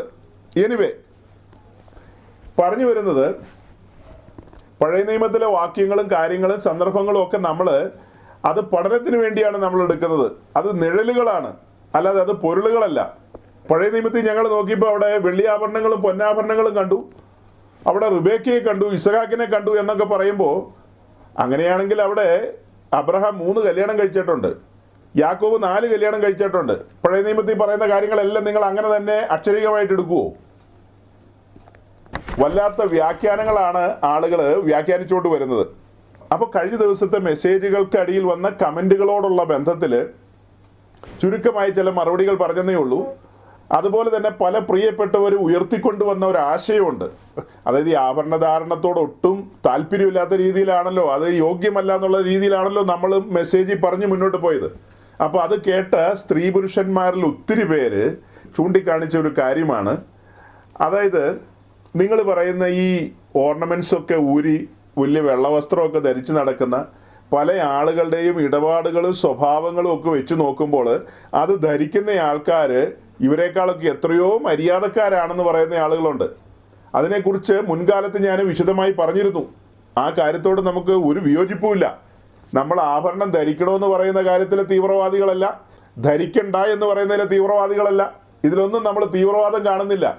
നമുക്ക് വിശുദ്ധ തിരുവഴുത്തിൽ നിന്ന് വെളിപ്പെട്ട് കിട്ടിയ വെളിപ്പാടുകളുടെ ബോധ്യത്തിൽ നിന്നുകൊണ്ടാണ് സംസാരിക്കുന്നത്. ചില ബോധ്യങ്ങളെ ലഭിച്ചതുകൊണ്ടാണ് നമ്മൾ ശക്തിയുക്തം ഈ കാര്യത്തെക്കുറിച്ച് പറഞ്ഞു വരുന്നത്. അപ്പോൾ ആ സഹോദരങ്ങൾ ഉയർത്തിക്കൊണ്ടുവന്ന ആ ആശയമുണ്ടല്ലോ, അതായത് ഇത് ധരിക്കാത്തവരെക്കാളും മാന്യമായി നടക്കുന്ന ഒത്തിരി പേരുണ്ടല്ലോ ഇത് ധരിക്കുന്നവരെന്ന്. അതിനെക്കുറിച്ച് വിശദമായി നമുക്ക് സംസാരിക്കാം. ഇന്നല്ല, അടുത്ത ദിവസത്തെ മെസ്സേജിൽ പറയാം. നിശ്ചയമായും ആ ഭാഗവും കൂടെ പരിഗണിച്ചില്ലെങ്കിൽ ഇതൊരു 1 സൈഡഡ് മെസ്സേജായി പോകും. അതും പറയേണ്ടതുണ്ട്, ഗൗരവമായി പറയേണ്ടതുണ്ട്. അതുപോലെ തന്നെ വ്യാപകമായി ആളുകൾ റേസ് ചെയ്യുന്നൊരു വിഷയമുണ്ട്. അതായത് സാമാന്യജനം മാത്രമല്ല, ശുശ്രൂഷയിൽ നിൽക്കുന്ന ആളുകളും ഒക്കെ റേസ് ചെയ്യുന്നൊരു കാര്യമാണ്. ഒന്ന് പറഞ്ഞ് രണ്ടിന് അവർ ഈ വിഷയം പറയുമ്പോൾ ഇതുമായിട്ട് ഒരു ബന്ധമില്ലാത്ത കാര്യങ്ങൾ പറയും. അത് മനുഷ്യൻ്റെ ഒരു സഹജ സ്വഭാവമാണ്. അതായത് ആദമിനോട് ചോദിച്ചു, ആദമേ നീ അത് ഭക്ഷിച്ചോന്ന് ചോദിച്ചപ്പോൾ യെസ് ഞാനത് ഭക്ഷിച്ചെന്ന് പറഞ്ഞാൽ മതി. ഉടനെ പുള്ളി പറയാണ്, അതായത് നീ തന്നിട്ടുള്ള ഈ സ്ത്രീയാണ് അതെനിക്ക് തന്നത്, ഞാൻ കുഴപ്പക്കാരനല്ലെന്നാണ് പറയുന്നത്. പുള്ളിക്കാരോട് ചോദിച്ചപ്പോൾ പുള്ളിക്കാരി എന്താ പറഞ്ഞത്? പറ്റിപ്പോയി എന്ന് പറഞ്ഞാൽ മതി. അതിന് വേറെ എന്താ പറയുന്നത്? അയ്യോ ഞാൻ പച്ചപ്പരമാർത്ഥിയാണ്, ഈ പാമ്പ് എന്നെ പറ്റിച്ചു എന്നാണ് പുള്ളിക്കാരിയും പറയുന്നത്. അതായത് ചോദിക്കുന്ന ചോദ്യം എന്തോ അതിനല്ല മറുപടി പറയുന്നത്, ചോദിക്കുന്ന ചോദ്യത്തിനൊന്നുമല്ല മറുപടി പറയുന്നത്, വേറെ കാര്യങ്ങൾ അന്നേരം പറയുന്നത്. അതുപോലെ തന്നെയാണ് ഒരു വിഷയം ചർച്ച ചെയ്യുകയാണ്, ഒരു വിഷയം സംസാരിച്ചു വരികയാണ്. അങ്ങനെ സംസാരിച്ചു വരുമ്പോൾ അതുമായിട്ട് ഒരു ബന്ധമില്ലാത്ത കാര്യങ്ങളാണ് പറഞ്ഞുകൊണ്ട് വരുന്നത്. അതെന്താ അങ്ങനെ പറഞ്ഞുകൊണ്ട് വരുന്നത്? അത് നമ്മുടെ ആളുകളുടെ ഒരു രീതിയാണ്. ഈ കാര്യം പറഞ്ഞാൽ ഉടനെ അവർ എന്നാ വലിയ വീടാ, എന്നാ വലിയ കാറാ, ആ ഉടുത്തിരിക്കുന്ന വസ്ത്രം കണ്ടില്ലേ, പിന്നെ അമേരിക്കയ്ക്ക് പോയത് എന്തിനാ, പിന്നെ എന്തിനാ യൂറോപ്പിന് പോയത്, ഇങ്ങനെ 100 കൂട്ടം കാര്യങ്ങളുമായിട്ടാണ് വരുന്നത്. ഇങ്ങനെയുള്ള കാര്യങ്ങൾ പറഞ്ഞു വരുന്ന ആർക്കും ഈ വിഷയത്തിൻ്റെ ഗൗരവം അറിയില്ല. രക്ഷയുമായി ബന്ധപ്പെട്ട് ദൈവരാജ്യത്തിലേക്കുള്ള പ്രവേശനം അതിൻ്റെ ഗൗരവമൊന്നും മനസ്സിലായിട്ടില്ല. അതിൻ്റെ ഗൗരവം മനസ്സിലായിട്ടുണ്ടെങ്കിൽ ഇങ്ങനത്തെ വർത്തമാനം പറയില്ല. അതായത് വിഷയവുമായി ഒരു ബന്ധമില്ലാത്ത കാര്യങ്ങളാണ് ഇവർ റേസ് ചെയ്തുകൊണ്ട് വരുന്നത്. അതെന്താ അങ്ങനെ പറഞ്ഞത്? അതായത് പലരും ചോദിക്കുന്ന ചോദ്യമാണല്ലോ, പുതിയ നിയമത്തിൽ വാക്യമുണ്ടോയെന്ന്. പുതിയ നിയമത്തിലെ വാക്യം നമ്മൾ എങ്ങനെയാണ് കണ്ടെത്തുന്നത്? അതായത് പെന്തക്കോസ്റ്റ് സമൂഹത്തിലെ വിവാഹങ്ങളിലേക്ക് നമ്മൾ നോക്കുമ്പോൾ, പെന്തക്കോസ്റ്റുകാരുടെ വിവാഹങ്ങളിലേക്ക് നമ്മൾ നോക്കുമ്പോൾ അവർ വധൂവരന്മാരെ കരം പിടിപ്പിച്ച് ഉഭയസമ്മതം ചൊല്ലിച്ച് അങ്ങനെയാണ് ആ വിവാഹ ശുശ്രൂഷ പൂർത്തീകരിക്കുന്നത്. അതുപോലെ തന്നെ ന്യൂ ജനറേഷൻ പെന്തിക്കോസ്റ്റുകാരിലേക്ക് വന്നു കഴിഞ്ഞാൽ അവർ വെഡ്ഡിങ് റിംഗ് ആണ് ഇടുന്നത്. ഈ 2 കൂട്ടരോടും ഞാൻ ചോദിക്കുന്നത്, പുതിയ നിയമത്തിൽ ഇതിന് സപ്പോർട്ട് ചെയ്യുന്ന വാക്യങ്ങളുണ്ടോ? വെഡ്ഡിങ് റിംഗ് ഉപയോഗിച്ചുകൊണ്ട് കല്യാണം നടത്തണം, അല്ലെങ്കിൽ കരം പിടിപ്പിച്ചുകൊണ്ടാണ് കല്യാണം നടത്തേണ്ടതെന്ന് സപ്പോർട്ട് ചെയ്യുന്ന വാക്യങ്ങളുണ്ടോ? അങ്ങനെ വാക്യങ്ങളൊന്നും ഇല്ലല്ലോ. പക്ഷെ നിങ്ങൾക്ക് യാതൊരു അലോസരവും ഇല്ലല്ലോ ആ കാര്യത്തിൽ. ഈ 2 കൂട്ടർക്കും അലോസരവും ഇല്ല. വളരെ ശാന്തമായി സമാധാനപരമായി വന്നാണ് പെന്തക്കോസ്തുകാർ കല്യാണം നടത്തുന്നത്. ന്യൂ ജനറേഷൻകാർ അവരുടെ കല്യാണവും അങ്ങനെ തന്നെയാണ് നടത്തുന്നത്. അവർ പിന്നെ അവരുടെ കല്യാണത്തിന് വരുമ്പോൾ തുണി ഒത്തിരി ഉടുക്കില്ലെന്ന് മാത്രമേ ഉള്ളൂ. വെഡ്ഡിങ് റിങ് ഇടുന്നതിൻ്റെ കൂട്ടത്തിൽ തുണി അധികം ഉടുക്കില്ല. അതിൻ്റെ കാരണം എന്തെന്ന് ചോദിച്ചാൽ അവരെല്ലാം സ്വാതന്ത്ര്യത്തിൻ്റെ ആൾക്കാരാണ്. ബാക്കിയുള്ളവരെല്ലാവരും പരീശന്മാരെന്ന് വിളിച്ചു കളയും. അതായത് ദൈവ സ്വാതന്ത്ര്യം തന്നു, മാനുഷിക കൽപ്പനകളാൽ എന്നൊക്കെ പറഞ്ഞു കളയും. ഇന്ന് അല്പം മുമ്പ് ഞാൻ ഒരു കല്യാണത്തിൻ്റെ വീഡിയോ കണ്ടു. അതായത് ഓസ്ട്രേലിയയിൽ 1-2 ആഴ്ച മുമ്പ് കണ്ട് നടന്ന കല്യാണമാണ്. അതായത് നമ്മൾ അറിഞ്ഞിരുന്നു ഓസ്ട്രേലിയയിലുള്ള യുണൈറ്റഡ് പെൻഡക്കോസ്റ്റൽ സമൂഹത്തിൻ്റെ വലിയ കൺവെൻഷൻ അവിടെ നടന്നു. ആ കൺവെൻഷനിൽ നമ്മുടെ മലബാറിൽ നിന്ന് പോയ പാസ്റ്റർ VT എബ്രഹാം ആയിരുന്നു ഒരു പ്രധാന പ്രസംഗി. രണ്ടാമത് പിന്നെ ഒരു പേര് നമ്മൾ കണ്ടത് സാറ കോവൂർ. അങ്ങനെ പ്രശസ്തരായവരൊക്കെ ചെന്നാണ് അവിടെ പ്രസംഗിച്ചു പോകുന്നത്. അതിൻ്റെ തൊട്ട് പുറകെ അതേ സ്ഥലത്ത് ബ്രിസ്ബെയിനിൽ തന്നെ നടന്ന ഒരു കല്യാണത്തിൻ്റെ കാര്യമാണ്. അതും അമേരിക്കയിൽ താമസിക്കുന്ന എൻ്റെ അറിവിൽ ഉപദേശത്തിനും ഭക്തിക്കും വേണ്ടി നിൽക്കുന്ന ഒരു മനുഷ്യൻ. അദ്ദേഹമാണ് ആ കല്യാണം നടത്തുന്നത്. അദ്ദേഹം നടത്തുന്ന ആ കല്യാണത്തിലേക്ക് ആ നിയുക്ത വധു കടന്നു വരുന്ന ആ വരവ്, അത് ഭീകരം, ഭയാനകം എന്നല്ലാതെ വേറൊരു വാക്കുകളും പറയാനില്ല. നമ്മുടെ നാട്ടിലുള്ള കത്തോലിക്കരോ ഓർത്തഡോക്സുകാരോ അത്രയും സാഹസം കാണിക്കുമെന്ന് എനിക്ക് സംശയമാണ്. ഈ കാണായ പെന്തിക്കോസുകാരെല്ലാം ഇരിക്കുന്ന വേദിയിലേക്ക് ആ പെങ്കൊച്ച് അങ്ങനെ വന്നത് കണ്ടപ്പോൾ, ഇപ്പം ഞാൻ ഈ മെസ്സേജിൽ ഇത് എടുത്തു പറയണമെങ്കിൽ അത്രമേൽ ഭീവത്സമായിരുന്നു എന്നുള്ളത് കൊണ്ടാണ് എടുത്തു പറഞ്ഞത്. അല്ലെങ്കിൽ പറയില്ല, ആരെങ്കിലുമൊക്കെ എവിടെയെങ്കിലും കെട്ടിപ്പോട്ടെ എന്ന് വിചാരിക്കുകയുള്ളൂ. വാക്യങ്ങളെക്കുറിച്ച് ചോദിക്കുന്നവരോട് നമ്മൾ തിരിച്ചു ചോദിക്കുന്ന ചോദ്യങ്ങളാണിതെല്ലാം. നിങ്ങൾ ഈ രീതിയിൽ നടത്താനായിട്ട് നിങ്ങൾക്ക് വാക്യങ്ങൾ എവിടെ നിന്നാണ് കിട്ടിയത്? അപ്പം നിങ്ങൾക്ക് പല ന്യായങ്ങളും പറയാനുണ്ടാവും. നമ്മളെ സംബന്ധിച്ച് നമ്മൾ ന്യായങ്ങളല്ല പറയുന്നത്. പുതിയ നിയമ ക്രിസ്ത്യാനിത്വം എന്ന് പറയുന്നത് വെളിപ്പാടിൽ അധിഷ്ഠിതം എന്ന് നമ്മൾ കൂടെ പറയും. വെളിപ്പാടിൽ അധിഷ്ഠിതമാണ്. വചനം വെളിപ്പെട്ട് കിട്ടണം. ആ വെളിപ്പെട്ട് കിട്ടിയ വെളിച്ചത്തിനനുസരിച്ചാണ് വിശുദ്ധന്മാർ മുൻപോട്ട് പോകുന്നത്. നമ്മൾ മദ്യപിക്കാറില്ല, പുകവലിക്കാറില്ല, മറ്റ് ലോകത്തിൻ്റെ സതിരുകളിൽ ഇടപെടാറില്ല. അതിനൊന്നും വാക്യമില്ല. പക്ഷെ വിശുദ്ധ ജീവിതത്തോടുള്ള ബന്ധത്തിൽ നമുക്ക് നമ്മുടെ ഉള്ളിൽ വന്നിരിക്കുന്ന പരിശുദ്ധാത്മാവ് തരുന്ന ബോധ്യമാണത്. പരിശുദ്ധാത്മാവ് തരുന്ന ബോധ്യമാണ്. അതുപോലെ തന്നെ ഈ വിഷയത്തിൻ്റെ ചുരുൾ അഴിച്ചു കൊണ്ടുവരണമെങ്കിൽ രക്ഷയുമായി കണക്ട് ചെയ്യണമെന്ന് കഴിഞ്ഞ ദിവസം ഞാൻ പറഞ്ഞല്ലോ. അതിൻ്റെ സൂചനകളൊക്കെ കുറേശ്ശെയായിട്ട് ഞാൻ പറഞ്ഞിരുന്നു. അതായത് ഈ കാര്യം പറഞ്ഞു കൊണ്ടുവരുമ്പോൾ യോഹന്നൻ്റെ സുവിശേഷം 6-ാം അധ്യായം 44-ാം വാക്യത്തിൽ നമ്മൾ വായിക്കുന്നത്, എൻ്റെ പിതാവിനാൽ ആകർഷിക്കപ്പെട്ടിട്ടല്ലാതെ ആർക്കും എൻ്റെ അടുക്കൽ വരുവാൻ കഴിയില്ലെന്ന് പറഞ്ഞുകൊണ്ടാണ്. അതായത് പാപിയായ മനുഷ്യനെ പരിശുദ്ധനായ ദൈവം ആകർഷിച്ച് തൻ്റെ പുത്രൻ്റെ ക്രൂശിങ്കിലേക്കാണ് കൊണ്ടുവരുന്നത്. എൻ്റെ അടുക്കിലേക്ക് എന്നൊക്കെ പറഞ്ഞാൽ അതിൻ്റെ വിശദീകരണങ്ങൾ വിശദമായി നമ്മൾ പറഞ്ഞിട്ടുണ്ട്. അവിടെ ഓർക്കേണ്ടത്, പാപിയായ മനുഷ്യനെ ക്രൂശിങ്കിലേക്കാണ് പിതാവ് ആകർഷിച്ചു കൊണ്ടുവരുന്നത്. അങ്ങനെ ക്രൂശിങ്കിലേക്ക് ആകർഷിച്ചു കൊണ്ടുവന്ന പാപിയായ മനുഷ്യന് പരിശുദ്ധാത്മാവ് പാപബോധം കൊടുക്കുന്നു. അതായത് അവൻ സുവിശേഷം കേൾക്കുകയാണ്. സുവിശേഷം കേട്ടുകൊണ്ടിരിക്കുമ്പോൾ അവൻ്റെ ഉള്ളിൽ പാപബോധം വരികയാണ്, അവന് സുബോധം വരികയാണ്. പാപത്തെക്കുറിച്ചും നീതിയെക്കുറിച്ചും ന്യായവിധിയെക്കുറിച്ചുമുള്ള ബോധ്യം അവന് ലഭിക്കുകയാണ്. അവൻ്റെ കണ്ണ് തുറന്നു വരികയാണ്. അപ്പോൾ ഇതുവരെ അവന് കണ്ണ് കാണാൻ മേലല്ലോ. അവൻ ആത്മീയമായി അന്ധനാണ്. അവൻ്റെ കണ്ണടഞ്ഞു കിടക്കുകയാണ്. ഈ ലോകത്തിൻ്റെ പ്രഭു അവൻ്റെ കണ്ണ് കുരുടാക്കി വെച്ചിരിക്കുകയാണ്. ഇപ്പോൾ തേജസ്സിൻ്റെ സുവിശേഷം അവൻ കേട്ടുകൊണ്ടിരിക്കുമ്പോൾ അവൻ്റെ കണ്ണിങ്ങനെ തുറന്നു വരികയാണ്. ആ കണ്ണ് തുറന്നു വരുമ്പോൾ അവൻ ആദ്യമായി കാണുന്ന കാഴ്ച എന്ന് പറയുന്നത് ഒരു ബലിപീഠമാണ്, കത്തുന്നൊരു യാഗപീഠം. ആ യാഗപീഠത്തിലെ കാഴ്ച അവനെ മാറ്റിമറിക്കുകയാണ്, അവനെ അടിമുടി മാറ്റുകയാണ്. ആ കാഴ്ച, ആ ദർശനം, അവൻ ഭയചകിതനായിപ്പോയി. ആ യാഗപീഠത്തിലേക്ക് നോക്കുമ്പോൾ അവൻ കാണുന്ന കാഴ്ച എന്താ? അവൻ്റെ കണ്ണ് ഭാഗികമായി തുറന്നു വന്നല്ലോ. ആ തുറന്നു വന്ന സമയത്ത് അവൻ കാണുന്ന കാഴ്ച എന്ന് പറയുന്നത് അവൻ്റെ മേൽ വീഴേണ്ട ഭയാനകമായ ന്യായവിധി മറ്റൊരുവൻ്റെ മേൽ വീണിരിക്കുകയാണ്. അതായത് അവനെ വീണ്ടെടുക്കുവാൻ വേണ്ടി ഒരു ബലിമൃഗം എന്ന നിലയിൽ യേശുക്രിസ്തു എന്ന ദൈവകുഞ്ഞാട് അവിടെ ബലിയായി തീർന്നിരിക്കുകയാണ്. ആ ശിക്ഷാവിധി മുഴുവനും ഏറ്റെടുത്തിരിക്കുകയാണ്. ആ കാഴ്ച അവനെ മാറ്റിമറിച്ചെന്നാണ് ഞാൻ പറയുന്നത്. അവനെ സംബന്ധിച്ച് അവൻ്റെ ജീവിതത്തിലേക്ക് കഴിഞ്ഞ ദിവസം നമ്മളൊന്ന് നോക്കിയപ്പോൾ നമ്മൾ കണ്ടതെന്താ? അതിക്രമങ്ങളിലും പാപങ്ങളിലും മരിച്ചു കിടക്കുകയായിരുന്നു അവൻ. എവിടെയാണ് കിടന്നത്? ചേറ്റിലല്ലയോ കിടന്നത്, നാറ്റമല്ലയോ വമിച്ചത്. അങ്ങനെ കിടന്നൊരു സാഹചര്യത്തിലാണ് ഈ ക്രൂശിൻ്റെ ദർശനം അവൻ പ്രാപിക്കുന്നത്. അവൻ്റെ കണ്ണാലെ ഈ കാഴ്ച കാണുന്നത്. ആ കാഴ്ച അവനെ അടിമുടി തകർത്തു കളഞ്ഞു. സുവിശേഷം എന്ന കലപ്പെ അവനെ ഉഴുതുമറിച്ചു കളഞ്ഞു. അവനെ ബലിപീഠത്തിലേക്ക് നോക്കുമ്പോൾ കാണുന്ന കാഴ്ച എന്താ? അവനെ വീണ്ടെടുക്കുവാൻ വേണ്ടി യേശുക്രിസ്തു തൻ്റെ തിരുമേനി തകർക്കാൻ ഏൽപ്പിച്ചു കൊടുത്തു ആ ബലിപീഠത്തിൽ. അങ്ങനെയാണ് അവൻ്റെ രക്ഷ സാധിപ്പിച്ചെടുത്തിരിക്കുന്നത്. അവൻ പീഡനത്താലും ശിക്ഷാവിധിയാലും എടുക്കപ്പെട്ടെന്നാണ് യെശയ്യാവ് 53:8 നമ്മൾ വായിക്കുന്നത്. അവൻ്റെ ശരീരം പീഡിപ്പിക്കപ്പെട്ടു, ഉഴവുചാല് പോലെ ഉഴുതുമറിക്കപ്പെട്ടു. അതല്ല ഈ പാപിയായവൾ കാണുകയാണ്, തകർക്കപ്പെട്ട് കിടക്കുകയാണ്. അവൻ ശിക്ഷാവിധിയിൽ അകപ്പെട്ടു എന്നാണ് അടുത്തത്. അവൻ്റെ പ്രാണനൊരു അകൃത്യയാഗമായി തീർന്നു. അവൻ്റെ ദേഹത്തിലും ദേഹിയിലും എല്ലാം ആ ശിക്ഷാവിധി കടന്നു വരികയാണ്. നമ്മൾ ആ വിഷയം എങ്ങനെയാണ് പഠിച്ചത്? മനുഷ്യൻ തോട്ടത്തിലായിരുന്നപ്പോൾ അവൻ്റെ ഉള്ളിൽ മോഹം ഗർഭം ധരിച്ചു, പാപത്തെ പ്രസവിച്ചു. വൃക്ഷത്തിൻ്റെ ഫലം തിന്നരുതെന്ന് പറഞ്ഞെങ്കിലും അവൻ ആ വൃക്ഷത്തിൻ്റെ ഫലം പോയി പറിച്ച് തിന്നുകയാണ്. അതായത് പാപത്തിൻ്റെ ബർത്ത് പ്ലേസ് എന്ന് പറയുന്നത് അവൻ്റെ ദേഹിയാണ്, അവൻ്റെ സോളാണ്. അത് കഴിഞ്ഞിട്ട് അടുത്ത സ്റ്റെപ്പിൽ നമ്മൾ എന്താ കാണുന്നത്? ആദ്യ മനുഷ്യൻ്റെ മേൽ പാപം നിയന്ത്രണം ഏറ്റെടുത്തു കഴിഞ്ഞപ്പോൾ അടുത്ത സ്റ്റെപ്പ് അവനത് പറിച്ച് തിന്നാനായിട്ട് പോവുകയാണ്. അതായത് അവൻ്റെ ശരീരം അതിനു വേണ്ടി ഏൽപ്പിച്ചു കൊടുക്കുകയാണ്. ഉൽപ്പത്തി പുസ്തകം 2:17 എന്താ പറയുന്നത്? ഈ വൃക്ഷത്തിൻ്റെ ഫലം തിന്നാൽ കഠിനമായ ശിക്ഷയുണ്ട്, ഇതിനൊരു ഭവിഷ്യത്തുണ്ട്. എന്താണ് ശിക്ഷ? ശിക്ഷയാണ് മരണം. ഇത് പറിച്ചു തിന്നാൽ മരണം എന്നാ പറയുന്നത്, അതാണ് ശിക്ഷ. ആ ശിക്ഷ അങ്ങനെ ഇരിക്കെ മനുഷ്യനത് പറിച്ചു തിന്നു, ലംഘനത്തിലകപ്പെട്ടു, ട്രസ്പാസിലകപ്പെട്ടു.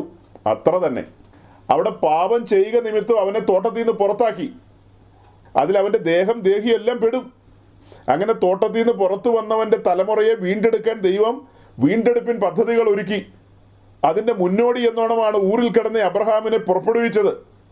പിന്നത്തേതിൽ അവൻ്റെ കൊച്ചുമക്കളെ, അതായത് ഇസ്രായേൽ ജനത്തെ ദൈവം തെരഞ്ഞെടുത്തു. അങ്ങനെ തെരഞ്ഞെടുക്കപ്പെട്ട ഇസ്രായേൽ ഗോത്രത്തിൽ നിന്ന് വീണ്ടെടുപ്പുകാരൻ ഉദയം ചെയ്തു. അങ്ങനെ വീണ്ടെടുപ്പുകാരൻ കാലസമ്പൂർണതയിൽ ഭൂജാതനായി. പിന്നത്തേതിൽ വീണ്ടെടുപ്പിൻ പ്രക്രിയയുടെ പൂർത്തീകരണം എന്നോണം യേശുക്രിസ്തു ഒരു പരമയാഗമായി കാൽവറിയിൽ ബലിയായി തീർന്നു. ഒരു വ്യക്തി സുവിശേഷം കേട്ടുകൊണ്ടിരിക്കുമ്പോൾ അവൻ്റെ കണ്ണ് തുറന്നു വരുന്ന കാര്യം നമ്മൾ പറഞ്ഞത്. പിതാവ് അവനെ ആകർഷിക്കുകയാണ്, പരിശുദ്ധാത്മാവ് പാവബോധം കൊടുക്കുകയാണ്, പുത്രൻ്റെ ക്രൂശിങ്കിലേക്കാണ് അവൻ അടുത്തു വരുന്നത്. അപ്പോഴാണ് ഞാൻ ഈ പറഞ്ഞ കാര്യങ്ങളെല്ലാം അവന് ബോധ്യം വരുന്നതും കണ്ണാലെ കാണുന്നതും എല്ലാം. എന്താ അവൻ കണ്ടത്? അവനെ വീണ്ടെടുക്കുവാൻ വേണ്ടി യേശുക്രിസ്തു തന്നെത്താൻ ഏൽപ്പിച്ചു കൊടുത്തു. തൻ്റെ ശരീരം, മഹത്വത്തിൽ വസിച്ചവൻ മഹത്വം മറച്ചുവെച്ച് തന്നെത്താൻ ഒഴിച്ച് താണിറങ്ങി വന്നു. എന്നിട്ട് ആ ശരീരം തൻ്റെ മണവാട്ടിയുടെ വീണ്ടെടുപ്പിന് വേണ്ടി ഉടയ്ക്കപ്പെടുവാൻ, ഉഴുതുമറിക്കപ്പെടുവാൻ ഏൽപ്പിച്ചു കൊടുത്തെന്നാ പറഞ്ഞത്. ആ കാഴ്ചയുടെ മുമ്പിൽ അവൻ മുഴങ്കാൽ മടക്കി, അവൻ നെടുമ്പാട് വീണു. അയ്യോ, ഞാൻ അരിഷ്ട മനുഷ്യനെന്നുള്ള വിലാപത്തോടുകൂടി അവൻ ദൈവസന്നിധിയിൽ ഏൽപ്പിച്ചു കൊടുത്തു. താനൊരു പാപിയാണെന്ന് തിരിച്ചറിഞ്ഞുകൊണ്ട് രക്ഷകനെ കണ്ടെത്തിയ നിമിഷമാണത്. എങ്ങനെയാ? രക്ഷകനെ കണ്ടെത്തിയ നിമിഷം. പരിശുദ്ധാത്മാവ് അവന് പാപബോധം കൊടുത്തു. അവൻ ദൈവകുടുംബത്തിലെ അംഗമായി തീർന്നു. അവൻ ദൈവരാജ്യത്തിലേക്ക് പ്രവേശിക്കുകയാണ്. അടുത്ത പടിയെന്നോണം നമ്മൾ എന്താ പറയുന്നത്? സകല സത്യത്തിലും വഴി നടത്തുന്ന പരിശുദ്ധാത്മാവ് അവൻ്റെ കണ്ണുകളെ കൂടുതൽ പ്രകാശിപ്പിക്കുകയാണ്, ബോധ്യങ്ങളെ കൊടുക്കുകയാണ്. അടുത്ത പടി തന്നെ രക്ഷിച്ചവനോട് ചേരുവാൻ സ്നാനമേൽക്കുകയാണ്. നമ്മൾ സാധാരണ പറയുമ്പോൾ ചുമ്മാ പറഞ്ഞാലേ സ്നാനപ്പെടാൻ പോവാന്നൊക്കെ പറയും. ചുമ്മാ അങ്ങനെ പറയല്ലേ, അതിന് ഇത്തിരി ഗൗരവമുണ്ട്. ആ ഗൗരവം എങ്ങനെയാ? എന്താ ഗൗരവം? ഇത്രയും നേരം പറഞ്ഞ കാര്യം കണ്ടില്ലേ? ഒരു പാപിയുടെ ലൈഫിൽ ഒരു എൻകൗണ്ടർ നടക്കണം. അവൻ ക്രൂശിങ്കിലേക്ക് വരണം, മുഖാമുഖം വരണം. ക്രൂശിക്കപ്പെട്ട ക്രിസ്തുവായിട്ട് അവൻ മുഖാമുഖം വരണം. അവൻ്റെ പാപം എത്ര ഗൗരവമുള്ളതാണ്, അവൻ്റെ മേൽ ആരോപിക്കപ്പെട്ടിരിക്കുന്ന ന്യായവിധി എത്ര കഠിനമാണെന്നുള്ളത് അവൻ തിരിച്ചറിയേണ്ടതുണ്ട്. അതല്ല ഈ സുവിശേഷ കേൾവിയിലൂടെയാണ് അവന് ബോധ്യം വരുന്നത്. ഇപ്പോൾ ബോധ്യം വന്നല്ലോ. അവൻ ക്രിസ്തുവിനോട് ചേരുവാൻ സ്നാനമേൽക്കാൻ ആഗ്രഹിക്കുകയാണ്. അപ്പോഴാണ് സാധാരണ നമ്മൾ പറയാറുള്ളത് പോലെയുള്ള കാര്യങ്ങൾ. അങ്ങനെ ചുമ്മാ ചാടിക്കേറി സ്നാനപ്പെടാൻ പറ്റില്ലെന്നേ. ഇവിടെ നമുക്ക് ഇരുന്ന് കണക്കൂട്ടി നോക്കേണ്ടതുണ്ട്. ഇത്രയും നേരം പറഞ്ഞു വന്ന കാര്യത്തിനകത്തൊന്നും ഒരു കണ്ടീഷനില്ല. രക്ഷ തികച്ച സൗജന്യമാണ്, അൺകണ്ടീഷണലാണ്. ഇവിടെ യാതൊരു കാര്യവും പറഞ്ഞില്ല. ചേറ്റുകുഴിയിൽ കിടക്കുന്ന അവനെ ആ ചേറ്റുകുഴിയിലേക്ക് ഇറങ്ങിച്ചെന്ന് സുവിശേഷം എന്ന ക്രെയിൻ അവനെ പൊക്കിയെടുക്കുകയാണ്, കോരിയെടുക്കുകയാണ്. അങ്ങനെ അവനെ പൊക്കിയെടുത്ത് അവനെ കഴുകി ശുദ്ധീകരിച്ചു. ഇവിടെ ഒന്നും ഒരു കണ്ടീഷനും ഇല്ല, യാതൊന്നും പറയുന്നില്ല. അവൻ ആ ചേറ്റുകുഴിയിൽ മുങ്ങി പോകാൻ തുടങ്ങുകയായിരുന്നു. അവൻ അവസാനിക്കേണ്ടതായിരുന്നു. എന്നാൽ അവൻ്റെ മേൽ രക്ഷാകരമായ ദൈവകൃപ ഉദിച്ചെന്നാണ് നമ്മൾ വായിക്കുന്നത്. രക്ഷാകരമായ ദൈവകൃപ ഉദിച്ചു. ആ കൃപയെ അവനെ ലിഫ്റ്റ് ചെയ്ത് കൊണ്ടുവന്നിരിക്കുകയപ്പോൾ അവൻ കൃപയെ അനുഭവിച്ചു തുടങ്ങി, അല്ലേ? അവൻ കൃപയെ അനുഭവിച്ചു തുടങ്ങി. തികച്ച സൗജന്യമായ രക്ഷ അവനിപ്പോൾ ആസ്വദിച്ചു തുടങ്ങുകയാണ്. അടുത്തപടി പരിശുദ്ധാത്മാവ് അവന് ബോധ്യം കൊടുക്കുകയാണ്, ഇരുന്ന് കണക്ക് കൂട്ടി നോക്കിയിട്ട് ഇറങ്ങിയാൽ മതിയെന്ന്. അപ്പോൾ രക്ഷയോടുള്ള ബന്ധത്തിൽ തികച്ച സൗജന്യമായിരുന്നു, ഒരു കണ്ടീഷനും പറഞ്ഞില്ല, എല്ലാം പെട്ടെന്നായിരുന്നു. എന്നാൽ സ്നാനത്തിന് ഇറങ്ങാൻ തുടങ്ങുമ്പോൾ ചില കാര്യങ്ങൾ ധരിപ്പിക്കാനുണ്ട്. അപ്പോൾ ചില സഹോദരങ്ങൾ ചോദിക്കുന്നത് ഒരു 80 പൈസ ധരിപ്പിച്ചാൽ പോരെന്നാ, ചിലർ പറയുന്ന 50 പൈസ ധരിപ്പിച്ചാൽ പോരെന്നാ.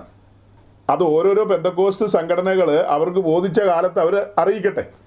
നമ്മളെ സംബന്ധിച്ച് വളരെ സ്ട്രിക്റ്റായിട്ട് അറിയിക്കുന്ന ഒരു കാര്യമാണ്. അതായത് സ്നാനക്കുളത്തിലേക്ക് ഇറങ്ങുന്നതിന് മുൻപ് ഇരുന്ന് കണക്ക് കൂട്ടി നോക്കാം. ഗോപുരം പണിയാൻ പോകുന്ന കാര്യവുമായി ബന്ധപ്പെടുത്തി പറയുന്നില്ലേ സുവിശേഷത്തിൽ? അത് വേറെ കാര്യത്തോടുള്ള ബന്ധത്തിലാണ്. അത് നമ്മൾ ഇവിടെ അങ്ങ് അപ്ലൈ ചെയ്യാന്നേ. അതായത് നീ സ്നാനത്തിലേക്ക് ഇറങ്ങുക എന്നൊക്കെ പറഞ്ഞാൽ ഇതിൻ്റെ ഗൗരവം എത്രത്തോളം എന്നാണ് മനസ്സിലാക്കേണ്ടത്. ഒരു വിശുദ്ധ ജീവിതത്തിന് വേണ്ടിയാണ് ഇറങ്ങി വരുന്നത്. ക്രിസ്തുവിനോടാണ് ചേരാൻ പോകുന്നത്.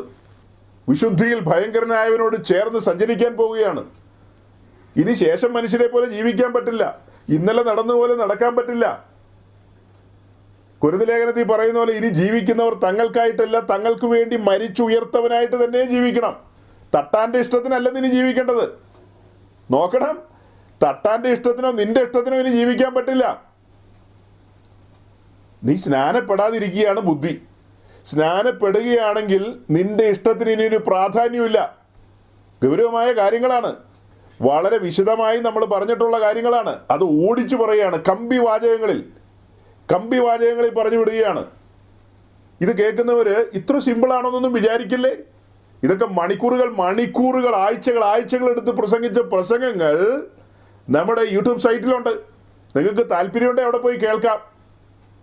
ഗഹനമായ കാര്യങ്ങളുടെ ചുരുളുകൾ അവിടെ അഴിയുകയായിരുന്നു, ഇപ്പോൾ ഓടിച്ചു പറയുകയാണ്.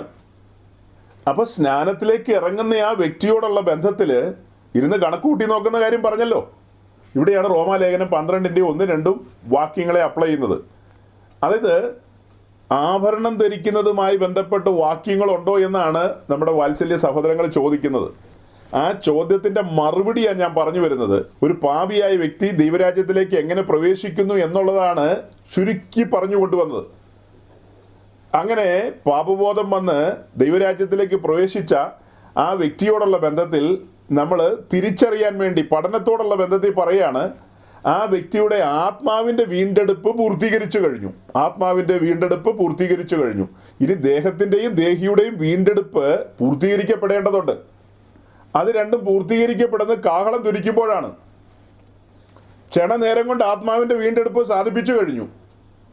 ദേഹത്തിൻ്റെയും ദേഹിയുടെയും അഥവാ ബോഡി ആൻഡ് സോള് പെൻഡിങ്ങിലാണെന്ന് പറഞ്ഞല്ലോ.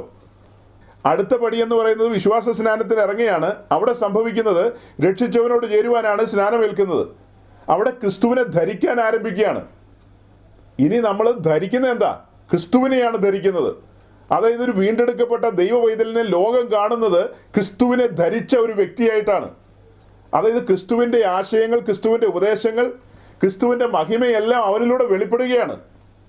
ലോകം അവനെ കാണുന്നത് ക്രിസ്തുവിൻ്റെ പത്രം എന്ന നിലയിലാണ്.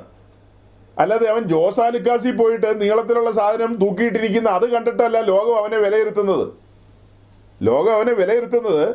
അവനൊരു സാക്ഷ്യ ജീവിതമുണ്ട്.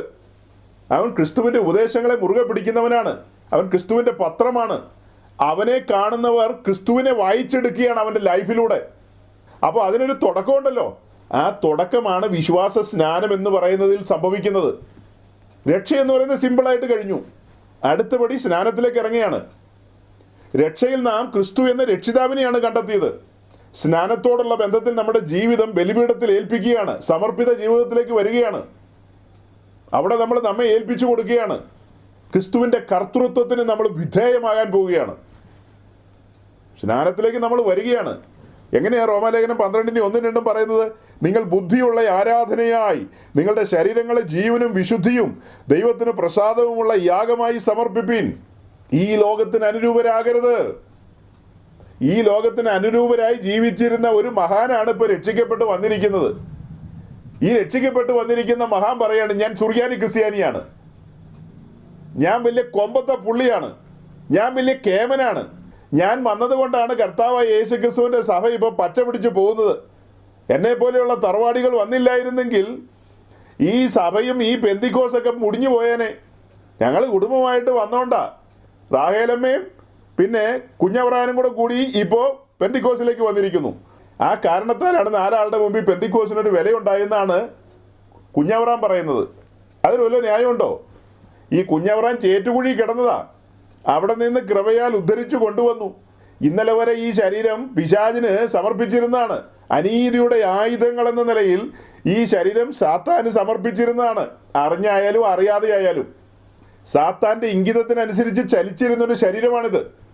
ആ ശരീരം ഒരു യാഗമായി സമർപ്പിക്കാനാണ് ഇപ്പോൾ ഇവിടെ പറയുന്നത്. അതാ ഞാൻ പറഞ്ഞത്, ഓരോരോ പെന്തക്കോസ്റ്റ് സംഘടനകൾ അവർക്ക് ബോധിച്ച കാലഘട്ടത്തിലാണ് ആ പരിപാടി നടത്തുന്നത്. ചിലർ 90-ാമത്തെ വയസ്സിലൊക്കെ ആയിരിക്കും അത് കൈകാര്യം ചെയ്യുന്നത്. ഇനിയിപ്പോൾ വല്യപ്പൻ സമർപ്പിച്ചാട്ടെ, ഇനി പോവല്ലേ, അടുത്ത ആഴ്ച പോവാണല്ലോ, ഇനി അങ്ങ് സമർപ്പിച്ചേക്കാൻ പറയും. നമ്മളങ്ങനെയല്ല. നമ്മൾ രക്ഷിക്കപ്പെട്ട് വന്ന വ്യക്തി സ്നാനത്തിലേക്ക് വരണമെങ്കിൽ ആ സമർപ്പിത ജീവിതത്തിൽ ആരംഭിക്കണം. ക്രിസ്തുവിൻ്റെ കർത്തൃത്വം അവിടെ അംഗീകരിക്കണം. രക്ഷയോടുള്ള ബന്ധത്തിൽ കർത്തൃത്വം ഒന്നും അംഗീകരിക്കണ്ട. രക്ഷയോടുള്ള ബന്ധത്തിൽ ഇത്രയേ ഉള്ളൂ, ഞാൻ പാപിയാണെന്ന് സമ്മതിക്കണം. ഞാൻ ആദമിൻ്റെ മകനാണ്, എന്നിൽ ഒരു നന്മയുമില്ല, ഞാൻ കൊടും പാപിയാണ്. ആ തിരിച്ചറിവിലേക്ക് വന്നാൽ മതി. രക്ഷകൻ രക്ഷിച്ചോളൂ. നമ്മൾ വേറെ ഒന്നും ചെയ്യാൻ നിൽക്കണ്ട. പ്രത്യേകിച്ച് വേറെ ഒരു കലാപരിപാടിയില്ല, യാതൊരു പ്രവൃത്തിയില്ല. കൃപയാൽ വിശ്വാസം മൂലമുള്ള രക്ഷയാണ് സാധിപ്പിച്ചിരിക്കുന്നത്. ഇനി അടുത്തപടി സമർപ്പിത ജീവിതത്തിലേക്ക് വരികയാണ്. ക്രിസ്തുവിൻ്റെ കർത്തൃത്വം അംഗീകരിക്കുകയാണ്, ഏൽപ്പിച്ചു കൊടുക്കുകയാണ്. സമ്പൂർണ്ണമായൊരു ഏൽപ്പിച്ചു കൊടുക്കലാണ്. അവിടെയാണ് സാധാരണ നമ്മൾ പറയുന്നത് സെയിൽ ഡീഡിൽ ഒപ്പിടാൻ പോവുകയാണ്. ഞാൻ സാധാരണ സ്നാനപ്പെടുന്നതിന് മുമ്പ് 1, 2, 3 പ്രാവശ്യം ചോദിക്കും. സ്നാനക്കുളത്തിലേക്ക് വന്നിട്ട് അവിടെ നിന്നും കൂടെ ചോദിക്കും. ബ്രദറെ, ഉത്തമ ബോധ്യമുണ്ടെങ്കിൽ നമുക്ക് സ്നാനപ്പെട്ടാൽ മതി കേട്ടോ. വെള്ളത്തിൽ ഇറങ്ങിയെന്നോർത്ത് ബ്രദർ സങ്കടപ്പെടണ്ട. എനിക്കും പ്രത്യേകിച്ച് സങ്കടമൊന്നുമില്ല, ഞാൻ പരിഭവിക്കുകയൊന്നുമില്ല. എന്നാലും ഇങ്ങനെ ചെയ്തല്ലോ എന്നൊന്നും ചിന്തിക്കില്ല.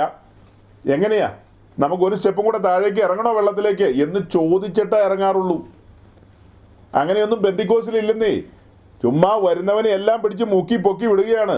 അതുകൊണ്ടല്ലേ കൂട്ടയടികൾ നടക്കുന്നത്. ഇപ്പോൾ ദേ IPC 2 മുറിഞ്ഞു കഴിഞ്ഞു.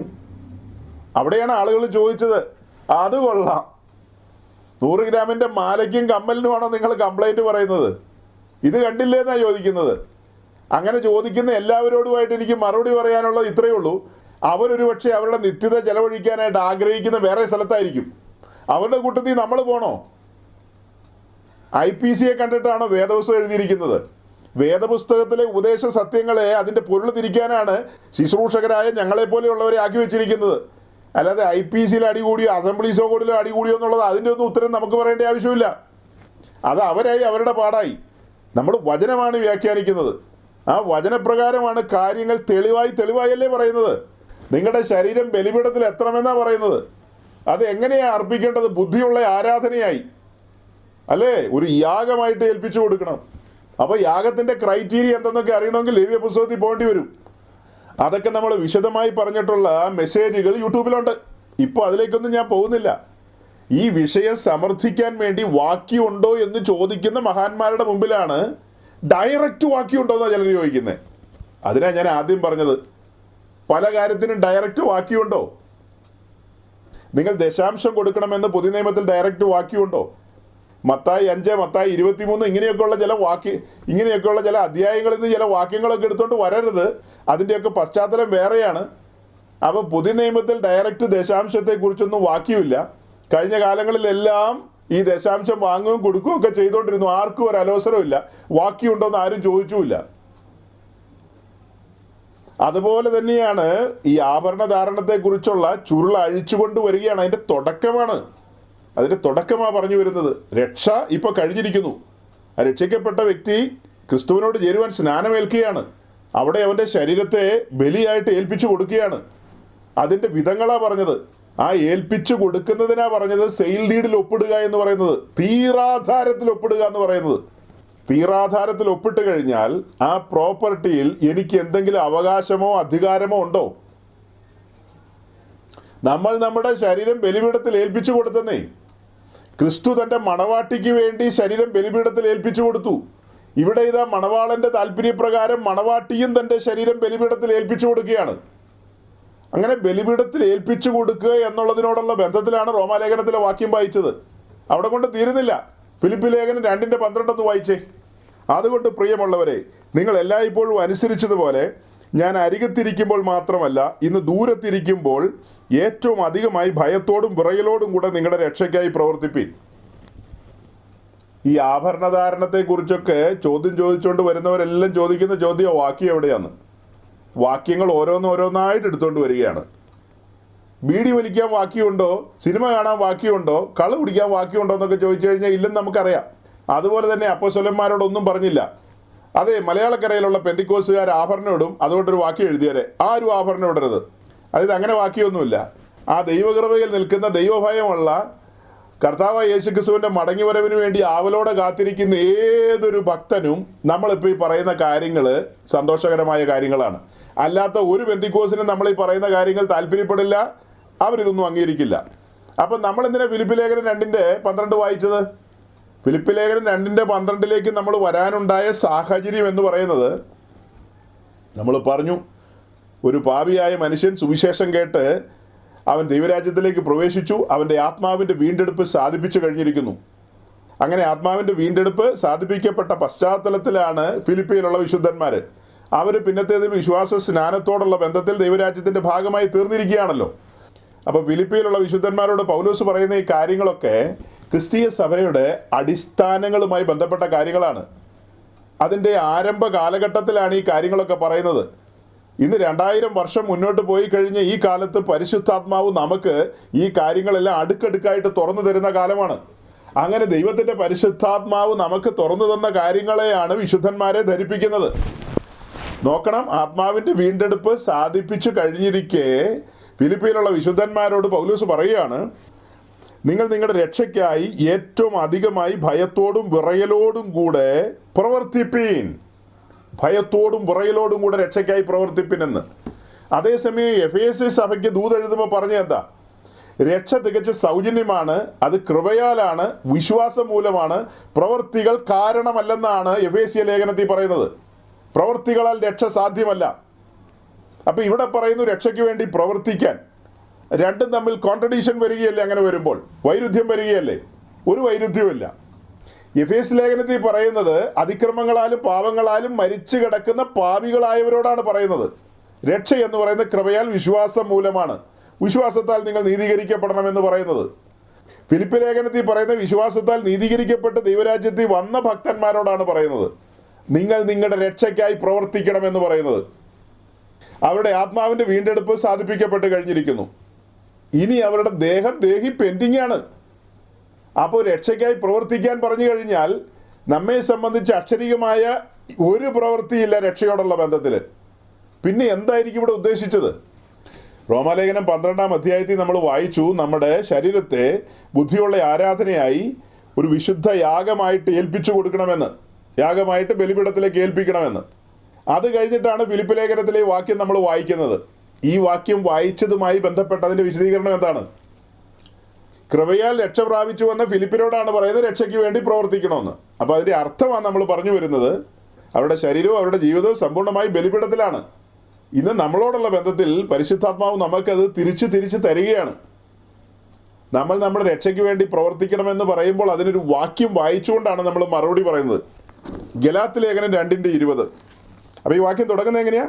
ഞാൻ ക്രിസ്തുവിനോടുകൂടെ ക്രൂശിക്കപ്പെട്ടിരിക്കുന്നു, ഇനി ജീവിക്കുന്ന ഞാനല്ല, ക്രിസ്തു അത്രേ എന്നിൽ ജീവിക്കുന്നത്. അതായത് രക്ഷാനുഭവത്തിലേക്ക് വന്ന എനിക്കൊരു ബോധ്യം ലഭിക്കുകയാണ്. എൻ്റെ ഒരു പ്രവൃത്തിയാലോ എൻ്റെ ഒരു അധ്വാനത്താലോ എൻ്റെ ഒരു കാര്യപരിപാടിയാലോ അല്ല എൻ്റെ ആത്മരക്ഷ സാധിപ്പിച്ചു കിട്ടിയിരിക്കുന്നത്. അത് കൃപയാൽ വിശ്വാസം മൂലം ലഭിച്ചതാണ്. കരുണാസമ്പന്നനായ ദൈവമാണ് എന്നെ രക്ഷിച്ചിരിക്കുന്നത്. തൻ്റെ പുത്രൻ്റെ ബലിമരണം നിമിത്തമാണ് രക്ഷ എനിക്ക് ലഭിച്ചത്. അത് വിശ്വാസം മൂലം. അപ്പോൾ എൻ്റെ രക്ഷയുടെ പൂർത്തീകരണം എന്ന് പറയുന്നത് വിശ്വാസം മൂലം തന്നെയാണ്. രക്ഷിക്കപ്പെട്ടു വന്ന എനിക്കൊരു ബോധ്യമുണ്ട്, അതായത് എനിക്കൊരു വിശ്വാസമുണ്ട്. എൻ്റെ കർത്താവ് എന്നെ സമ്പൂർണ്ണമായും രക്ഷിക്കാൻ ശക്തനത്രേ, പ്രാപ്തനത്രേ. ഞാൻ എന്താ ചെയ്യേണ്ടത്? ഞാൻ ചെയ്യേണ്ട പ്രവൃത്തി എന്താണ്?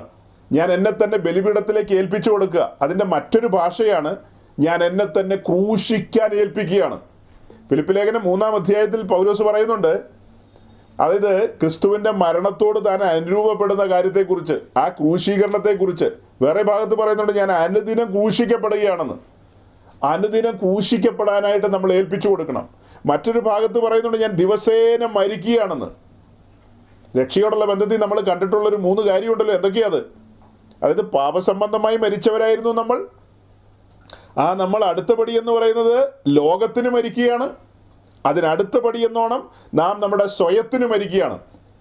പാപത്തിന് മരിച്ചവരാണ്, ലോകത്തിന് മരിച്ചവരാണ്, സ്വയത്തിന് മരിച്ചുകൊണ്ടിരിക്കുകയാണ്. നമ്മൾ അനുദിനം മരിച്ചുകൊണ്ടിരിക്കുകയാണ്, അനുദിനം ക്രൂശിക്കപ്പെട്ടുകൊണ്ടിരിക്കുകയാണ്. രക്ഷയ്ക്ക് വേണ്ടി പ്രവർത്തിക്കുക എന്ന് പറഞ്ഞാൽ വേറെ എന്തെങ്കിലും പ്രവൃത്തിയാണോ? ഉപവാസ പ്രാർത്ഥനയിൽ പങ്കെടുക്കുന്നതാണോ? സ്വോത്രകാഴ്ച കൊടുക്കുന്നതാണോ? അല്ലെങ്കിൽ ഏതെങ്കിലും വെയ്ത്തോമി പോയി കഞ്ഞിയും കറിയും വെക്കുന്നതാണോ? അതൊന്നും അല്ല പ്രവൃത്തി. ഞാൻ എന്നെ തന്നെ ബലിപീഠത്തിലേക്ക് ഏൽപ്പിച്ചു കൊടുത്തുകൊണ്ടിരിക്കുന്നതാണ്. ഞാൻ ദിവസേന മരിച്ചുകൊണ്ടിരിക്കുകയാണ്. ഞാൻ എനിക്കായിട്ട് ഇനി ജീവിക്കുന്നില്ല, എനിക്ക് വേണ്ടി മരിച്ചുയർത്തവനായിട്ട് ജീവിക്കുകയാണ്. അപ്പോൾ തന്നെ എൻ്റെ ബോധ്യം എന്താ? അവൻ എന്നെ പൂർണ്ണമായും രക്ഷിക്കാൻ പ്രാപ്തനാണ്. അതിന് ഞാൻ എന്ത് ചെയ്യണം? ഞാൻ ആ ബലിപീഠത്തിൽ തന്നെ ആയിരിക്കണം. സമർപ്പണത്തിൽ നിന്ന് ഇളകരുത്. ഈ ശരീരം ബലിപീഠത്തിലായിരിക്കണം. ഈ ശരീരം ബലിപീഠത്തിലായിരിക്കണം. എനിക്ക് ബോധിച്ചതുപോലെ കൈകാര്യം ചെയ്യാൻ പറ്റത്തില്ല. ഇതിനൊരു ഉടമസ്ഥനുണ്ട്. 1 കൊരിന്ത്യർ ലേഖനം 7-ാം അധ്യായത്തിൽ നമ്മൾ വായിക്കുന്നത് ഭാര്യയുടെ ശരീരത്തിന്മേൽ ഭർത്താവിനും ഭർത്താവിൻ്റെ ശരീരത്തിന്മേൽ ഭാര്യയ്ക്കും അത്രേ അവകാശമെന്നാണ്. നിങ്ങൾ വായിച്ചിട്ടുണ്ടോ അങ്ങനത്തെ വാക്യങ്ങളൊക്കെ?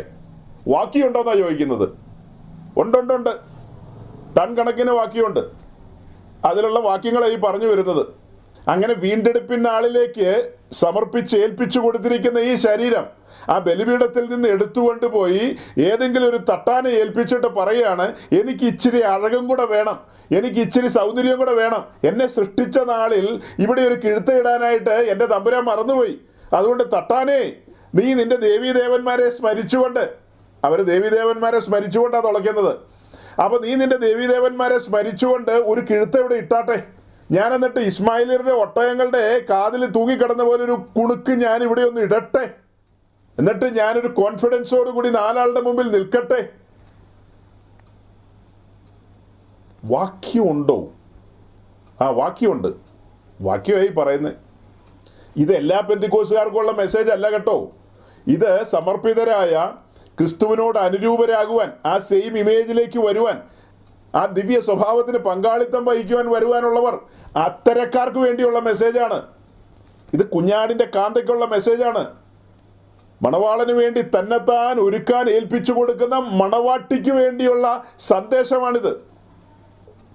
അല്ലാതെ ഈ ലോകത്തിന് അനുരൂപരാകരെന്ന് പറയുമ്പോൾ ഈ ലോകത്തിലുള്ള ആളുകൾ എന്തെല്ലാം ചെയ്യുന്നോ അതൊക്കെ ചെയ്യാനായിട്ട് മോഹിച്ച് ഭ്രാന്ത് പിടിച്ച് നടക്കുന്ന ആളുകൾക്ക് ഈ സന്ദേശം ഒരിക്കലും ഉപകരിക്കില്ല. നിങ്ങൾക്ക് എങ്ങനെ ഉപകരിക്കാനാ? നിങ്ങൾ നാടോടുമ്പോൾ നടുവേ ഓടുക, അത്ര തന്നെ. അപ്പോൾ ഈ പറഞ്ഞു വന്നതിൻ്റെ സാരം മനസ്സിലായോ സഹോദരങ്ങളെ? നമ്മൾ രക്ഷിക്കപ്പെട്ടു വരുന്നത് നമ്മുടെ ശരീരത്തെയും നമ്മുടെ ജീവിതത്തെയും ഒക്കെ ഒരു സമർപ്പിത അനുഭവത്തിലേക്ക് കൊണ്ടുവരികയാണ്. ആ സമർപ്പിത അനുഭവത്തിലേക്ക് കൊണ്ടുവന്നു കഴിഞ്ഞാൽ ഈ ശരീരവുമായി ബന്ധപ്പെട്ട അനവധി കാര്യങ്ങൾ എടുക്കേണ്ടതുണ്ട്. ആ ഭാഗങ്ങളൊക്കെ വിശദീകരിച്ച് പറയുമ്പോഴാണ് ദൈവജനത്തിന് ഈ കാര്യങ്ങളെ ബോധ്യപ്പെടുന്നത്. ഇതൊന്നും ഒരു ചർച്ചസിലും പ്രസംഗിക്കുന്നില്ല, പഠിപ്പിക്കുന്നില്ല. അതുകൊണ്ടാണ് ആളുകൾ വാളും പരിചയമായിട്ട് ഇറങ്ങി വന്നിരിക്കുന്നത്. നമ്മളെ കൈകാര്യം ചെയ്യുന്നുള്ള രീതിയിലാണ് ചിലർ വരുന്നത്. ഞങ്ങൾ ആഭരണം ധരിച്ചാൽ നിങ്ങൾക്ക് എന്നാ കുഴപ്പമെന്നൊക്കെ ചോദിക്കുന്നത്. ഈ മൂവാറ്റുപുഴയിൽ കുറേ അച്ഛന്മാർ സ്നാനപ്പെട്ട് രംഗത്ത് വന്നായിരുന്നു. അവരുടെ ഒരു കൂട്ടായ്മയുണ്ട്. അതിലൊരു സഹോദരി ഇന്നലെ മീശ പിരിച്ചു വന്ന്, എൻ്റെ ദൈവമേ, ഞാൻ പേടിച്ച അവിടെ ഇരുന്നത്. അയ്യോ, ഉറഞ്ഞു തുള്ളുമായിരുന്നു. ഞങ്ങളുടെ കൂട്ടത്തിൽ അങ്ങനെ ഒരു പരിപാടിയില്ല, ഞങ്ങൾക്ക് എന്തും ചെയ്യാൻ ഞങ്ങളുടെ അച്ഛന്മാർ അനുവാദം തന്നിട്ടുണ്ടെന്നാണ് പറയുന്നത്. വേദപുസ്തകത്തിൽ ഇല്ലാത്ത കാര്യങ്ങളല്ലേ നിങ്ങൾ പറയുന്നതെന്ന്. ഞാൻ ആ സഹോദരിയോട് പറഞ്ഞു, നിങ്ങളുടെ കൂട്ടം എന്ന് പറയുന്നത് പ്രീ നേഴ്സറിക്കാരുടെ കൂട്ടമാണ്. നിങ്ങളിങ്ങനെ ശോഭിക്കില്ല ഇവിടെ വന്ന് കിടന്ന്. നിങ്ങളുടെ ഇടയിൽ നിന്ന് LKG വന്ന ആൾക്കാരെ ഞാൻ ഇന്നുവരെ കണ്ടിട്ടില്ല. എൻ്റെ സ്വന്തക്കാരും ബന്ധുക്കളൊക്കെ ഉണ്ട് നിങ്ങളുടെ കൂട്ടത്തിൽ. അതിൽ LKGക്കാരെ പോലും ഞാൻ കണ്ടിട്ടില്ല. എല്ലാം നഴ്സറി ടൈപ്പാണ്. നിങ്ങൾ ഞങ്ങളെ ഇങ്ങനെ വന്ന് പേടിപ്പിക്കില്ലേ എന്ന് പറഞ്ഞു. കാരണം ഞങ്ങൾ ബോധ്യങ്ങളിൽ നിന്ന് സംസാരിക്കുന്ന മനുഷ്യരാണ്, ബോധ്യങ്ങളിൽ നിന്ന് സംസാരിക്കുന്നവരാണ്. അപ്പോൾ ചിലർ ചോദിക്കും, നിങ്ങൾ കേരളത്തിലുള്ള കുറച്ച് പേര് മാത്രമാണോ സ്വർഗത്തിൽ പോകുള്ളൂ എന്ന്. സ്വർഗത്തിൽ പോകുന്ന കാര്യം ആരെവിടെ പറഞ്ഞേ? കേരളത്തിൽ നിന്ന് കുറച്ച് പേര് പോകുന്ന കാര്യമല്ലാണോ നമ്മൾ പറയുന്നത്? നമ്മളൊരു പാവി ദൈവസന്നിധിയിലേക്ക് വന്നു കഴിഞ്ഞാൽ അവൻ്റെ ജീവിതം എങ്ങനെ ആയിരിക്കണം എന്നുള്ളതാണ് വചനപ്രകാരം പറയുന്നത്. അത് 7 വൻകരകളിലും ദ്വീപസമൂഹങ്ങളിലുമുള്ള എല്ലാവർക്കും ബാധകമായ കാര്യമായി പറയുന്നത്. നമ്മളീ പറയുന്നത് ഓരോരുത്തരും ഓരോ രീതിയിലാണ് മനസ്സിലാക്കുന്നത്. ലോകത്തിലെ എല്ലാ രാജ്യങ്ങളിലും അങ്ങനെ തന്നെയാണ്. അപ്പം മലയാളിക്ക് എന്നെ കൊമ്പുണ്ടോയെന്ന് ചിലർ ചോദിക്കുന്നത്. നിശ്ചയമായും ഉണ്ടെന്നാണ് ഞാൻ പറയുന്നത്. ഇത്രയും ലോകരാഷ്ട്രങ്ങളുണ്ട്, അതിൻ്റെ നടുവിൽ ദൈവം മലയാളിയെ കണ്ടത് ഗൗരവമായിട്ടാണ് കണ്ടത്. ഉപദേശ സത്യങ്ങളുടെ ആഴങ്ങൾ, ഗൗരവങ്ങൾ അവനെ ധരിപ്പിച്ചു. പക്ഷെ അവൻ സഭാരാഷ്ട്രീയം കളിച്ചും ദ്രവ്യാഗ്രഹത്തിലും അത്യാഗ്രഹത്തിലേക്കും പോയി അവനെല്ലാം നശിപ്പിച്ചു കളഞ്ഞു. നിങ്ങൾ നോക്കുക, മലയാളക്കരയുന്ന അനേകര് യൂറോപ്പിലേക്കും അമേരിക്കയിലേക്കും പോയി. അവിടെ ചെന്നിട്ട് ഒരു സായിപ്പിനെയോ മദാമിയെ സ്വാധീനിക്കാൻ ഇവർക്ക് കഴിഞ്ഞില്ല. ഇവർ വലിയ ഉപദേശവും കാര്യങ്ങളൊക്കെയുള്ള ആൾക്കാരാണെന്നാണല്ലോ പറയുന്നത്. പക്ഷെ ഇവർക്ക് അവരെ ആരെയും സ്വാധീനിക്കാൻ കഴിഞ്ഞില്ല. അതേസമയം അമേരിക്കയിൽ നിന്നും യൂറോപ്പിൽ നിന്നും ഒക്കെ സായിപ്പന്മാർ നമ്മുടെ നാട്ടിൽ വന്ന് സുവിശേഷം അറിയിച്ചു, നമ്മെ സ്വാധീനിച്ചു. അവർക്കതിന് കഴിഞ്ഞു, അവരതിൽ വിജയിച്ചു. അത് കഴിഞ്ഞിട്ട് നമ്മുടെ നാട്ടിലുള്ള ജനത്തെ സ്വർഗത്തിലെ ദൈവം തെരഞ്ഞെടുത്തു, വചനത്തിൻ്റെ ആഴങ്ങൾ വെളിപ്പെടുത്തി കൊടുത്തു. നമ്മളീ പറയുന്ന കാര്യങ്ങളൊക്കെ അമേരിക്കയിൽ എല്ലാ ചർച്ചസിലും പ്രസംഗിക്കുന്ന കാര്യങ്ങളെല്ലാം റയറായിട്ട് പ്രസംഗിക്കുന്നുണ്ട്, യൂറോപ്പിലും റയറായിട്ട് പ്രസംഗിക്കുന്നുണ്ട്. അപ്പോൾ സ്വർഗത്തിലെ ദൈവം നമ്മുടെ ആളുകളെ ഓരോരോ സ്ഥലങ്ങളിലാക്കി. ആഭരണങ്ങളൊന്നും ധരിക്കാത്ത നമ്മുടെ സഹോദരിമാരെ അമേരിക്കയിലും യൂറോപ്പിലും വേറെ രാജ്യങ്ങളിലും ഒക്കെ കൊണ്ടുപോയി. അവിടെ ചെന്നിട്ട് ഇവരെന്താ പ്രസംഗിച്ചത്? ഞങ്ങളെ ദൈവം അനുഗ്രഹിച്ചു, മാനിച്ചു, ഞങ്ങളെ സ്വർഗത്തിൽ കൊണ്ടുവന്നു എന്നാണ് ഇവർ പറഞ്ഞത്. ഇവർ മണ്ടത്തരമല്ലേ അവിടെ പോയി വിളമ്പിയത്? ഇവരെ അമേരിക്കയിൽ ചെന്നപ്പോൾ അതാണ് സ്വർഗം എന്നുള്ള നിലയിലാണ് ഇവരിൽ ബഹുഭൂരിപക്ഷവും ചിന്തിച്ചത്. സ്വർഗത്തിലേക്ക് കയറാനുള്ള ചവിട്ടുപടിയിലേക്ക് തങ്ങളെ കൊണ്ടുവന്നു എന്നാണ് ഇവർ ധരിച്ചത്. ഇവരവിടെ ഒരു സായിപ്പിനെയും സ്വാധീനിച്ചില്ല, ഒരു മദാമിനെയും സ്വാധീനിച്ചില്ല. മലയാളക്കരയിൽ നിന്ന് അമേരിക്കയിലേക്ക് പോകുന്ന ഒത്തിരി പേരുണ്ട്. അത് നമ്മുടെ നാട്ടിൽ നിന്ന് ഒത്തിരി ഉപദേശിമാർ അമേരിക്കയിൽ പോകുന്നുണ്ട്. അവർക്ക് എല്ലാവർക്കും ഇംഗ്ലീഷ് ഭാഷയിൽ നല്ല നിലയിൽ പ്രസംഗിക്കാൻ കഴിവുള്ളവരല്ല, അത് നമുക്കറിയാം. എന്നാൽ ആ ഭാഷ നല്ല നിലയിൽ കൈകാര്യം ചെയ്യാൻ അറിയാവുന്നവർ ഒത്തിരി പേര് നേരത്തെ അവിടെ പോയിട്ടുണ്ട്. ഇപ്പോൾ നമ്മുടെ നാട്ടിൽ നിന്ന് ഒത്തിരി പേര് വിസിറ്റിങ്ങിനും പോകുന്നുണ്ട്. ഈ പോകുന്നവരെല്ലാം മലയാളി ചർച്ചുകളിൽ പിരിവിന് പോകുന്നവരാണ് ഏറിയ പങ്കും. ചുമ്മാ പിരിച്ചിട്ട് വരുന്നവരാണ്, ചുമ്മാ പിരിച്ചിട്ടും തിരിച്ചിട്ടും വരുന്നവരാണ് ഏറിയ പങ്കും. അല്ലാതെ ഇവരാരും അവിടെ ചെന്ന് അമേരിക്കൻ ചർച്ചസിലോ അല്ലെങ്കിൽ യൂറോപ്പിലെ പല രാജ്യങ്ങളിൽ നിന്നും അവിടെ വന്നിട്ടുള്ളവരുണ്ട്. അവരെയൊന്ന് സ്വാധീനിച്ച് അവരോടൊന്ന് സുവിശേഷം പറഞ്ഞ് അവരെയൊക്കെ ഉപദേശത്തിൻ്റെ ആഴങ്ങളിലേക്ക് കൊണ്ടുവരുവാൻ ഒരു ചെറുവിരൽ ഇവർ അനക്കുന്നില്ല. പിരിവോട് പിരിവ്. എന്നിട്ട് തിരിച്ച് നാട്ടിൽ വരുമ്പോൾ പറയും ദൈവം അനുഗ്രഹിച്ചു, മാനിച്ചു. ചില നന്മകളുമായിട്ട് എൻ്റെ കപ്പൽ അടുത്ത ആഴ്ച കൊച്ചിയിൽ വന്ന് ചേരും. അതൊക്കെയാണ് ഇവർ പറയുന്നത്. അതല്ലാതെ ഇവർ ഒരു പെനിട്രേറ്റിംഗ് ഫോഴ്സ് എന്നുള്ള നിലയിൽ യൂറോപ്പിലോ ലാറ്റിൻ അമേരിക്കയിലോ അമേരിക്കയിലോ ഒരു ദേശത്തും ആ നിലയിൽ ഇവർക്ക് കടന്നു ചെല്ലാൻ കഴിഞ്ഞില്ല. പൂർവ്വകാലത്ത് പോയവരുടെയും നിരന്തരം പോകുന്നവരുടെ കാര്യമാണ് ഞാനീ പറയുന്നത്. ഇപ്പം മലയാളിയെ സംബന്ധിച്ച് ദൈവം ആഗ്രഹിച്ചത് ഈ വെളിപ്പാടുകളും ബോധ്യങ്ങളും ഒക്കെ അവന് കൊടുത്തു, എന്നിട്ട് ലോകത്തെ അത് അറിയിക്കണം, അവരെ പഠിപ്പിക്കണം എന്നുള്ളതായിരുന്നു. പക്ഷെ സാധിച്ചില്ല. അവനിപ്പോൾ തിരിഞ്ഞു നിന്നിട്ട് നമ്മളോട് പറയാണ് ലോകത്തിൽ മലയാളികൾ മാത്രമാണ് സ്വർഗത്തിൽ പോകുള്ളൂ എന്ന്. അതായത് പെന്തക്കോസ്ത് സമൂഹത്തിന് നേരത്തെ ചില പാളിച്ചകൾ പറ്റിയിട്ടുണ്ട്. ആഭരണം ഇട്ട് ആരും സ്വർഗത്തിൽ കാണില്ലെന്നുള്ള നിലയിൽ ചിന്തിക്കുന്നവരുണ്ട്. ആഭരണം ധരിക്കുന്ന ഒത്തിരി പേര് ഭക്തിക്കൊത്ത ജീവിതം നയിക്കുന്നവർ ലോകരാജ്യങ്ങളിലുണ്ട്. അപ്പോൾ അവരുടെയൊക്കെ കാര്യം എന്താകും? അവരൊക്കെ അങ്ങനെ ചെയ്യുന്നില്ലെന്നാണ് ഈ നമ്മുടെ നാട്ടിലുള്ള ചിലർ ചോദിക്കുന്നത്. അങ്ങനെ അവിടെയുള്ളവർ ആഭരണം ധരിക്കുന്ന പോലെയല്ല നമ്മുടെ നാട്ടിൽ ആഭരണം ധരിക്കുന്നത്. അവിടെയുള്ള ആർക്കും ഒരു ക്രൈസ് അല്ല ആഭരണം എന്ന് പറയുന്നത്, അവർക്കൊരു നേരം പോക്കാത്. മദാമ എഴുന്നേറ്റ് വരുമ്പോൾ ഒരു മുത്തുമാല കിട്ടിക്കഴിഞ്ഞാൽ എടുത്തിടും, അല്ലെങ്കിൽ കിട്ടിയാൽ കിട്ടി, കിട്ടിയില്ല അത്രയൊക്കെ ഉള്ളൂ. അല്ലാതെ അവർ മാല കിട്ടിയില്ല, കമ്മൽ കിട്ടിയില്ല, ഞാനിന്ന് തൂങ്ങിച്ചാവുന്ന ഏതെങ്കിലും മദാമ അറിയോ? മാല കിട്ടാത്തതിൻ്റെയോ കമ്മൽ കിട്ടാത്തതിൻ്റെയോ പേരിൽ ഏതെങ്കിലും മദാമ ചരിത്രത്തിൽ തൂങ്ങിച്ചത്തിട്ടുണ്ടോ? മലയാളക്കരയിൽ എത്ര പേര് ചത്ത് കാണും അങ്ങനെ? കാരണം നമ്മുടെ നാട്ടിലുള്ള ആളുകൾക്ക് ഇതൊരു ക്രൈസാണ്, അവരുടെ ലൈഫുമായിട്ട് അറ്റാച്ച്ഡ് ആണിത്,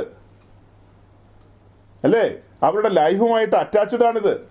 യേശുക്രിസ്തു പറയാണ്, ഒരുവൻ എന്നേക്കാൾ അധികമായി ഭാര്യയോ മക്കളെയോ അപ്പനെയോ അമ്മയോ ഒക്കെ സ്നേഹിച്ചാൽ അവൻ എനിക്ക് യോഗ്യനല്ലെന്ന്. അപ്പം മലയാളി പെന്തിക്കോസിൻ്റെ ആഭരണ ഭ്രമത്തോടുള്ള ബന്ധത്തിൽ നമ്മൾ ചിന്തിക്കുകയാണെങ്കിൽ അവർ പലതിനേക്കാൾ കൂടുതൽ ആഭരണത്തെ സ്നേഹിക്കുന്നു എന്നുള്ളതല്ലേ ഇപ്പോൾ വെളിപ്പെട്ട് വരുന്നത്. അതിൻ്റെ ഏറ്റവും വലിയ തെളിവ് ഞാൻ കഴിഞ്ഞ ദിവസം പറഞ്ഞു. സമാഗമന കൂടാരത്തോടുള്ള ബന്ധത്തിൽ അതിൽ സ്വർണ്ണം ഉണ്ടെന്നാണ് ഇവർ പറഞ്ഞത്. അതിൽ നിന്ന് നമ്മൾ മനസ്സിലാക്കുന്നത് ഇവർക്ക് സ്വർണത്തേക്കാൾ അധികമായൊരു സ്നേഹം ക്രിസ്തുവിനോടില്ല. കാരണം സമാഗമന കൂടാരത്തിൽ വെള്ളിയുണ്ട്, താമ്രമുണ്ട്. വെള്ളിയെയും താമ്രത്തെയും ഇവർ സ്നേഹിക്കുന്നില്ല, അതിന് താല്പര്യപ്പെടുന്നില്ല. ഈ പെന്തിക്കോസുകാരുടെ ഭാര്യമാരുടെ കാതിലുള്ള കുണുക്കായിട്ട് താമ്രം കൊണ്ടുള്ള കുണുക്ക് എന്തുകൊണ്ട് ഉണ്ടാക്കുന്നില്ല? ഇവരുടെ ഭാര്യമാരുടെ കയ്യിലുള്ള വള എന്ന് പറയുന്നത് വെള്ളി കൊണ്ടുണ്ടാക്കുന്നില്ലല്ലോ. അതെന്താ? അത് ആഭരണ ഭ്രമം കൂടുതലാണെന്നുള്ളതൊരു വസ്തുത. രണ്ടാമത്തെ വസ്തുത, ഇവരുടെ ഉള്ളിൻ്റെ ഉള്ളിൽ ഇങ്ങനെ കത്തി ജ്വലിച്ച് നിൽക്കുകയാണ് സ്വർണം. ആ സ്വർണത്തോടുള്ള താല്പര്യമല്ലേ കാണിക്കുന്നത്? നിങ്ങൾക്കറിയാം, ഞാൻ സാധാരണ സ്വർണ്ണം എന്നുള്ള വാക്ക് ഉപയോഗിക്കാറ് പോലുമില്ല. ദൈവത്തിന് സ്വർണത്തോടും കോപമില്ല, വെള്ളിയോടും കോപമില്ല, ഒന്നിനോടും കോപമില്ല. ബാഹ്യ അലങ്കാരങ്ങൾ എന്നുള്ളൊരു വിഷയം നമ്മൾ പഠിച്ചു വരുമ്പോൾ സൃഷ്ടിപ്പുമായി ബന്ധപ്പെട്ടാണ് നമ്മൾ അതിനെ എടുക്കുന്നത്. ദൈവം നമ്മെ സൃഷ്ടിച്ചത് മനോഹരമായിട്ടാണ്. ഇനി അതിനകത്തൊരു എക്സ്റ്റേണൽ ഫിറ്റിങ്സിൻ്റെ ആവശ്യമില്ല, ഒരു ബാഹ്യാലങ്കാരങ്ങളും ആവശ്യമില്ല. അല്ലാതെ തന്നെ സ്വർഗത്തിലെ ദൈവം നമ്മെ ശ്രേഷ്ഠരായിട്ടാണ് കാണുന്നത്. നമ്മളെ യോഗ്യരായിട്ടും നമ്മളെ സൗന്ദര്യമുള്ളവരായിട്ട് തന്നെയാണ് കാണുന്നത്. പിന്നെ നമ്മളെന്തിനാ ചഞ്ചലപ്പെടുന്നത്? അപ്പോൾ ചിലർ ചോദിച്ചുകൊണ്ട് വരിക, തുണി കൊടുക്കുന്നത് എന്തിനാന്ന്? അതിനൊക്കെ എന്ത് മറുപടി പറയുന്നത് എനിക്കറിയില്ല. അപ്പോൾ ആ ചോദ്യത്തിൻ്റെ ഉത്തരം എന്ന് പറയുന്നത് ഇത്രയേ ഉള്ളൂ. തോട്ടത്തിൽ നിന്ന് പുറത്തിറക്കിയപ്പോൾ തന്നെ പാപം നിമിത്തം അവനെ ഉടുപ്പിച്ചാണ് വിട്ടത്. അവൻ്റെ തലമുറകൾ നഗ്നത മറച്ചു വേണം ജീവിക്കാൻ. അതിന് കൂട്ടാക്കുന്നില്ലെങ്കിൽ രാജ്യത്തെ പോലീസ് അറസ്റ്റ് ചെയ്ത് ജയിലിലിടും. അത് വേറെ കാര്യം. അപ്പം നഗ്നത മറയ്ക്കണമെന്നുള്ളത് സാമാന്യ യുക്തിക്ക് മനസ്സിലാക്കാവുന്ന കാര്യമുള്ളൂ. അടുത്ത കാര്യം എന്താ? നിങ്ങൾക്ക് സമയം അറിയണമെങ്കിൽ വാച്ച് കെട്ടിക്കോ. പിന്നെ നിങ്ങൾക്ക് അത്യാവശ്യം കാലിൽ മുള്ളു കൊള്ളാതിരിക്കണമെങ്കിൽ ഒരു ചെരുപ്പിട്ടോ. അതൊക്കെ നിങ്ങളുടെ സൗകര്യത്തിൽപ്പെട്ട കാര്യമാണ്. അതൊന്നും ആഡംബരമല്ല, അതൊക്കെ അത്യാവശ്യത്തിൽപ്പെട്ട കാര്യങ്ങളാണ്. അപ്പോൾ ഒരു വ്യക്തിയെ സംബന്ധിച്ച് അവൻ്റെ പ്രവാസകാലം ഭയത്തോടും വിറയലോടും കഴിക്കാനാണ് എഴുതിയിരിക്കുന്നത്. ഭയത്തോടും വിറയലോടും കഴിക്കുമ്പോൾ തന്നെ ഫിലിപ്പ് ലേഖനം 2:12 ഓർത്തോണം. അങ്ങ് പോകാനുള്ള പെന്തിക്കോസുകാർക്ക് വേണ്ടിയിട്ടാണ് അതൊക്കെ പറയുന്നത്. അല്ലാത്തവർക്ക് ഇതൊന്നും ബാധകമല്ല. നിങ്ങളുടെ രക്ഷയ്ക്കായിട്ട് ഭയത്തോടും വിറയലോടും പ്രവർത്തിക്കണം. പത്രോസ് അവിടെ എന്താ പറഞ്ഞത്? പ്രവാസകാലം ഭയത്തോടും വിറയലോടും കഴിക്കണം. നമ്മൾ വക്രതയും കോട്ടമുള്ളൊരു തലമുറയുടെ നടുവിലാണ്. പാപം നമ്മുടെ വാതിക്കൽ കിടക്കുകയാണ്. മറ്റവൻ അലറുന്ന സിംഹം പോലെ കറങ്ങി നടക്കുകയാണ്. ആരെ വീഴ്ത്തേണ്ടു എന്നാണ് അവൻ നോക്കി നടക്കുന്നത്. അപ്പോൾ നിൽക്കുന്നു എന്ന് തോന്നുന്നവൻ, അഥവാ വാക്യം അന്വേഷിച്ച് നടക്കുന്ന പെന്തിക്കോസുകാരൻ, അവൻ്റെ അവസ്ഥ എന്താവുമെന്ന് ആലോചിച്ച് നോക്കിക്കോ. അപ്പോൾ യൂറോപ്പിലും അമേരിക്കയിലെയും കാര്യം പറഞ്ഞു വരണ്ട. അവിടെയുള്ള ആരുടെ ഹൃദയത്തിൽ ഇതുപോലെ ആഴത്തിൽ വേര് പിടിച്ച് കിടക്കുന്നില്ല ആഭരണം. നമ്മുടെ നാട്ടിൽ ഇതിന് വലിയ ഗൗരവമാണ്. സ്ത്രീധനത്തോടുള്ള ബന്ധത്തിൽ ആഭരണം പറയാറില്ലേ? ഉൽപ്പത്തി പുസ്തകത്തിലെ വാക്യമായിട്ടാണല്ലോ പലരും വന്നത്. തുടക്കത്തിൽ ഞാൻ അതിനെക്കുറിച്ച് സൂചിപ്പിച്ചല്ലോ. അവിടെ നമ്മൾ കണ്ട കാര്യം എന്താ? ഇസഹാക്ക് റിബേക്കയ്ക്ക് ആഭരണങ്ങളെ കൊടുക്കുകയാണ്. ഞാൻ ചലഞ്ച് ചെയ്ത് ചോദിക്കുകയാണ്, മലയാളക്കരയിലുള്ള പെന്തിക്കോസ്തുകാർക്ക് കല്യാണം കഴിക്കാൻ നേരത്ത് നിങ്ങൾ കെട്ടിക്കൊണ്ട് വരാൻ പോകുന്ന റിബേക്കയ്ക്ക് വെള്ളിയാഭരണങ്ങളും പൊന്നാഭരണങ്ങളും നിങ്ങൾ കൊണ്ടുപോയി കൊടുക്ക്. നിങ്ങൾ എത്ര പേര് കൊടുക്കും? ഈ വിഷയത്തിൻ്റെ ആഴങ്ങൾ പലർക്കും അറിയില്ല. രക്ഷയുമായി ബന്ധപ്പെടുത്തി നമ്മളിതിൻ്റെ ഗൗരവം പറയുകയാണ്. അപ്പോൾ അത് പൂർത്തീകരിക്കപ്പെട്ടിട്ടില്ല. സമയം ഒത്തിരി മുന്നോട്ട് പോയതുകൊണ്ട് ഞാൻ വാക്കുകളെ ചുരുക്കുകയാണ്. അടുത്ത ദിവസത്തെ മെസ്സേജിൽ ഇതിൻ്റെ വിശദീകരണത്തിലേക്ക് നമുക്ക് വരാം. അപ്പോൾ കുറച്ചും കൂടെ തെളിഞ്ഞ് കാര്യങ്ങളെ കിട്ടും. സത്യാന്വേഷികളെ സംബന്ധിച്ച് അത്യാവശ്യം വചനങ്ങളൊക്കെ വെളിപ്പെട്ട് വന്നു. ഇനിയും വചനങ്ങളുണ്ടെന്നേ. വചനങ്ങൾ നമുക്ക് വെളിപ്പെടുത്തി കൊണ്ടുവരാം. പലരും ചോദിക്കുന്നൊരു ചോദ്യമാണ്, കേരളത്തിൽ മാത്രമേ ഉള്ളോ ഈ ഉപദേശം, വേറെ എങ്ങും ഇല്ലെന്നൊക്കെയാണ് ചോദിക്കുന്നത്. സത്യം പറയുമ്പോൾ ആ മനുഷ്യരോട് നമുക്ക് സഹതാപമാണ് തോന്നുന്നത്. ലോകത്തിൽ എത്രയോ രാജ്യങ്ങളിൽ സമർപ്പിത ജീവിതം നയിക്കുന്ന ആളുകളുണ്ടെന്നറിയാവോ? ഇവരാരെയും കണ്ടിട്ടില്ല.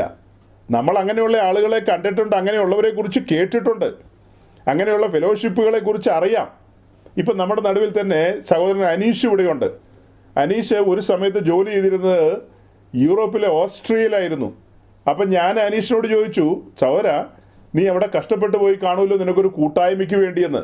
അപ്പോൾ അനീഷ് എന്നോട് പറയുക, ഫാസ്റ്ററെ അവിടെ മനോഹരമായൊരു കൂട്ടായ്മയിലാണ് താനെ കൂടിക്കൊണ്ടിരുന്നത്. അവിടെ താനെ കൂടിക്കൊണ്ടിരുന്നത് കിഴക്കൻ യൂറോപ്പിൻ്റെ ഭാഗമായ റുമേനിയയിലുള്ള ആളുകൾ ഈ ഓസ്ട്രേലിയയിലുണ്ട്. അവരുടെ ഒരു ഫെലോഷിപ്പിലാണ് താനെ പോകുന്നത്. ആ ആളുകളുടെ സമർപ്പണത്തെക്കുറിച്ച് അനീഷ് എന്നോട് പറഞ്ഞപ്പോൾ, ഈ റുമേനിയൻസിൻ്റെ ഒരു കൂട്ടായ്മ അമേരിക്കയിലുണ്ട്. ആ കൂട്ടായ്മയിൽ പോയൊരു ദേവദാസൻ എന്നോട് അതിൻ്റെ വിശദീകരണം പറഞ്ഞത് ഞാൻ ഓർത്തു. അതായത് അനീഷ് പറഞ്ഞത്, അവിടെ വരുന്ന സ്ത്രീകളെല്ലാം അവരുടെ തലയിൽ ഒരു സ്കാർഫ് കെട്ടിയിരിക്കും, അല്ലാതെ ആരും ആ ഫെലോഷിപ്പിനോടുള്ള ബന്ധത്തിൽ വരില്ല. രണ്ട്, അവരെല്ലാം ധരിക്കുന്ന ആ സ്കേർട്ട് എന്ന് പറയുന്നത് അവരുടെ മുട്ടിനും കണങ്കാലിനും ഇടയ്ക്ക് അവിടം വരെ ഇറങ്ങി വരുന്നതാണ്. അത് ഏറ്റവും നീറ്റായിട്ട് ഭംഗിയായിട്ടാണ് അവർ വരുന്നത്. മറ്റാളുകളെ കൊണ്ട് ഛേ എന്ന് പറയിപ്പിക്കുന്ന രീതിയിലല്ല വരുന്നത്. അവരവിടെ ദൈവത്തെ ആത്മാവിൽ ആരാധിക്കുന്നു. ആ ഒരു സമർപ്പിത ജീവിതത്തിലാണ് ആളുകൾ. അതുപോലെ തന്നെ അമേരിക്കയിൽ, ജർമ്മനിയിൽ, അങ്ങനെ പല രാജ്യങ്ങളിലും ഈ ഓർണമെന്റ്സ് ഒന്നും ഉപയോഗിക്കാത്ത ഒത്തിരി ആളുകളുണ്ട്. അവരുടെയൊക്കെ ചർച്ചസിൽ 10 പേരോ 15 പേരോ 20 പേരോ 50 പേരോ അങ്ങനെയൊക്കെ ഉള്ളൂ. അല്ലാതെ ന്യൂ ജനറേഷൻ പെന്തിക്കോസ്റ്റ് ചർച്ചുകളിൽ കാണുന്ന പോലെ മലവെള്ളപ്പാച്ചിൽ പോലെ 1000, 10,000, 1,00,000 ഒന്നും ഉണ്ടാവില്ല. വളരെ കുറച്ച് ആളുകളേ ഉള്ളൂ. വളരെ കുറച്ച് ആളുകൾ മാത്രമുള്ള ലോക്കൽ ചർച്ചസ് അവിടെവിടങ്ങളിലൊക്കെ ഉണ്ട്. കാനഡയിൽ എനിക്കറിയാവുന്ന ചില കൂട്ടങ്ങളുണ്ട്. അവരാരും ഓർണമെന്റ്സ് ഉപയോഗിക്കില്ല. നല്ല തനി പത്തരമാറ്റ് വെള്ളക്കാർ. അവരുടെ എല്ലാം വസ്ത്രധാരണമാകട്ടെ, അവരുടെ പെരുമാറ്റങ്ങളാകട്ടെ, അതൊക്കെ എത്ര ഹൃദ്യമാണെന്നറിയാമോ? അപ്പോൾ ലോകരാജ്യങ്ങളിൽ ആരും ഇല്ലെന്നൊക്കെ പറയുന്നത് അത് മണ്ടത്തരമല്ല പറയുന്നത്. ലോകത്തിൽ എല്ലായിടത്തും കർത്താവിനുള്ള ആളുകളെ കണ്ടിട്ടുണ്ട്. ഇനി ഇതിൻ്റെ ഒരു വിശദീകരണം നമ്മൾ 1 കൊരിന്ത്യർ ലേഖനം 15-ാം അധ്യായത്തിൽ നിന്ന് അടുത്ത ദിവസം പറയും. 1 കൊരിന്ത്യർ ലേഖനം 15-ാം അധ്യായത്തിൽ. പിന്നെ ഈ ചോദ്യങ്ങളുണ്ടല്ലോ, അപ്പോൾ നിങ്ങൾ മാത്രമാണോ സ്വർഗത്തിൽ പോകുള്ളൂ, അവരാരും സ്വർഗത്തിൽ പോകില്ലെന്ന്? ആ സാധുക്കളുടെ ആ ചോദ്യത്തിനും കൂടെ നമുക്ക് ഉത്തരം കണ്ടെത്താം. അല്ല, നമ്മൾ മാത്രമാണോ സ്വർഗത്തിൽ പോകുള്ളൂ, അല്ല ഈ ആഭരണം ഉപയോഗിക്കാത്തവർ മാത്രമാണോ സ്വർഗത്തിൽ പോകുള്ളൂ, അല്ലാത്തവർ സ്വർഗത്തിൽ പോവില്ലേ എന്നൊക്കെയുള്ള ചോദ്യങ്ങളുണ്ടല്ലോ. ആ ചോദ്യങ്ങൾക്കൊക്കെ നമുക്ക് ഉത്തരം കണ്ടെത്താം. നമ്മുടെ കർത്താവ് വരാൻ താമസിച്ചാൽ, അവിടെ നിന്ന് അനുവദിച്ചാൽ, നമുക്ക് അടുത്ത ദിവസം കൂടുമ്പോൾ ആ കാര്യത്തിലേക്ക് കടക്കാം. ഇത് നമ്മൾ ഗഹനമായ ചില കാര്യങ്ങളാണ് പറഞ്ഞത്. രക്ഷയിലേക്ക് ഒരു വ്യക്തി കടന്നു വരുമ്പോൾ അവൻ സമർപ്പിത ജീവിതത്തിലേക്ക് വരുന്നതുമായി ബന്ധപ്പെടുത്തിയാണ് ഈ കാര്യങ്ങളെ പറഞ്ഞു കൊണ്ടുവന്നത്. അവിടെ ഒരു ആരംഭം കുറിക്കപ്പെടുകയാണ്. ആ സമർപ്പിത ജീവിതത്തിൽ നിന്ന് അവരെ ഇളകാൻ പാടില്ല. അവരെ ഇളക്കാൻ വേണ്ടിയാണ് മറ്റേ പുള്ളിക്കാരനുണ്ടല്ലോ, ഇങ്ങനെ കറങ്ങി നടക്കുന്ന കാര്യം പറഞ്ഞില്ലേ പത്രോസ് പറഞ്ഞ്, ആ പുള്ളി ഒരു നെടുമ്പ്രംകാരനെ കയ്യിലെടുത്തുകൊണ്ട് ഒരു കൂട്ടം ആൾക്കാരെ ഇളക്കാൻ ശ്രമിച്ചു. ഒരു കൂട്ടം ആൾക്കാരെ ഇളകി കാണും. ഇപ്പോൾ ഓൾറെഡി ഇളകി കാണും. നമ്മെ സംബന്ധിച്ച് നമുക്ക് ലഭിച്ച വെളിപ്പാടിൽ, ആ ദൈവകൃപയിൽ അടിയുറച്ചു നിന്നുകൊണ്ട് നമ്മുടെ കർത്താവ് യേശു ക്രിസ്തുവിൻ്റെ മടങ്ങി വരവിന് വേണ്ടി നമുക്ക് ആവലോടെ പ്രത്യാശയോടെ കാത്തിരിക്കാം. ഈ കേൾക്കപ്പെട്ട വചനങ്ങൾ നിങ്ങളുടെ ജീവിതത്തിൽ അനുഗ്രഹമായി തീരട്ടെ എന്ന് പറഞ്ഞുകൊണ്ട് ഞാൻ വാക്കുകളെ ചുരുക്കുന്നു. ദൈവം നിങ്ങളെ അനുഗ്രഹിക്കട്ടെ. Thank you.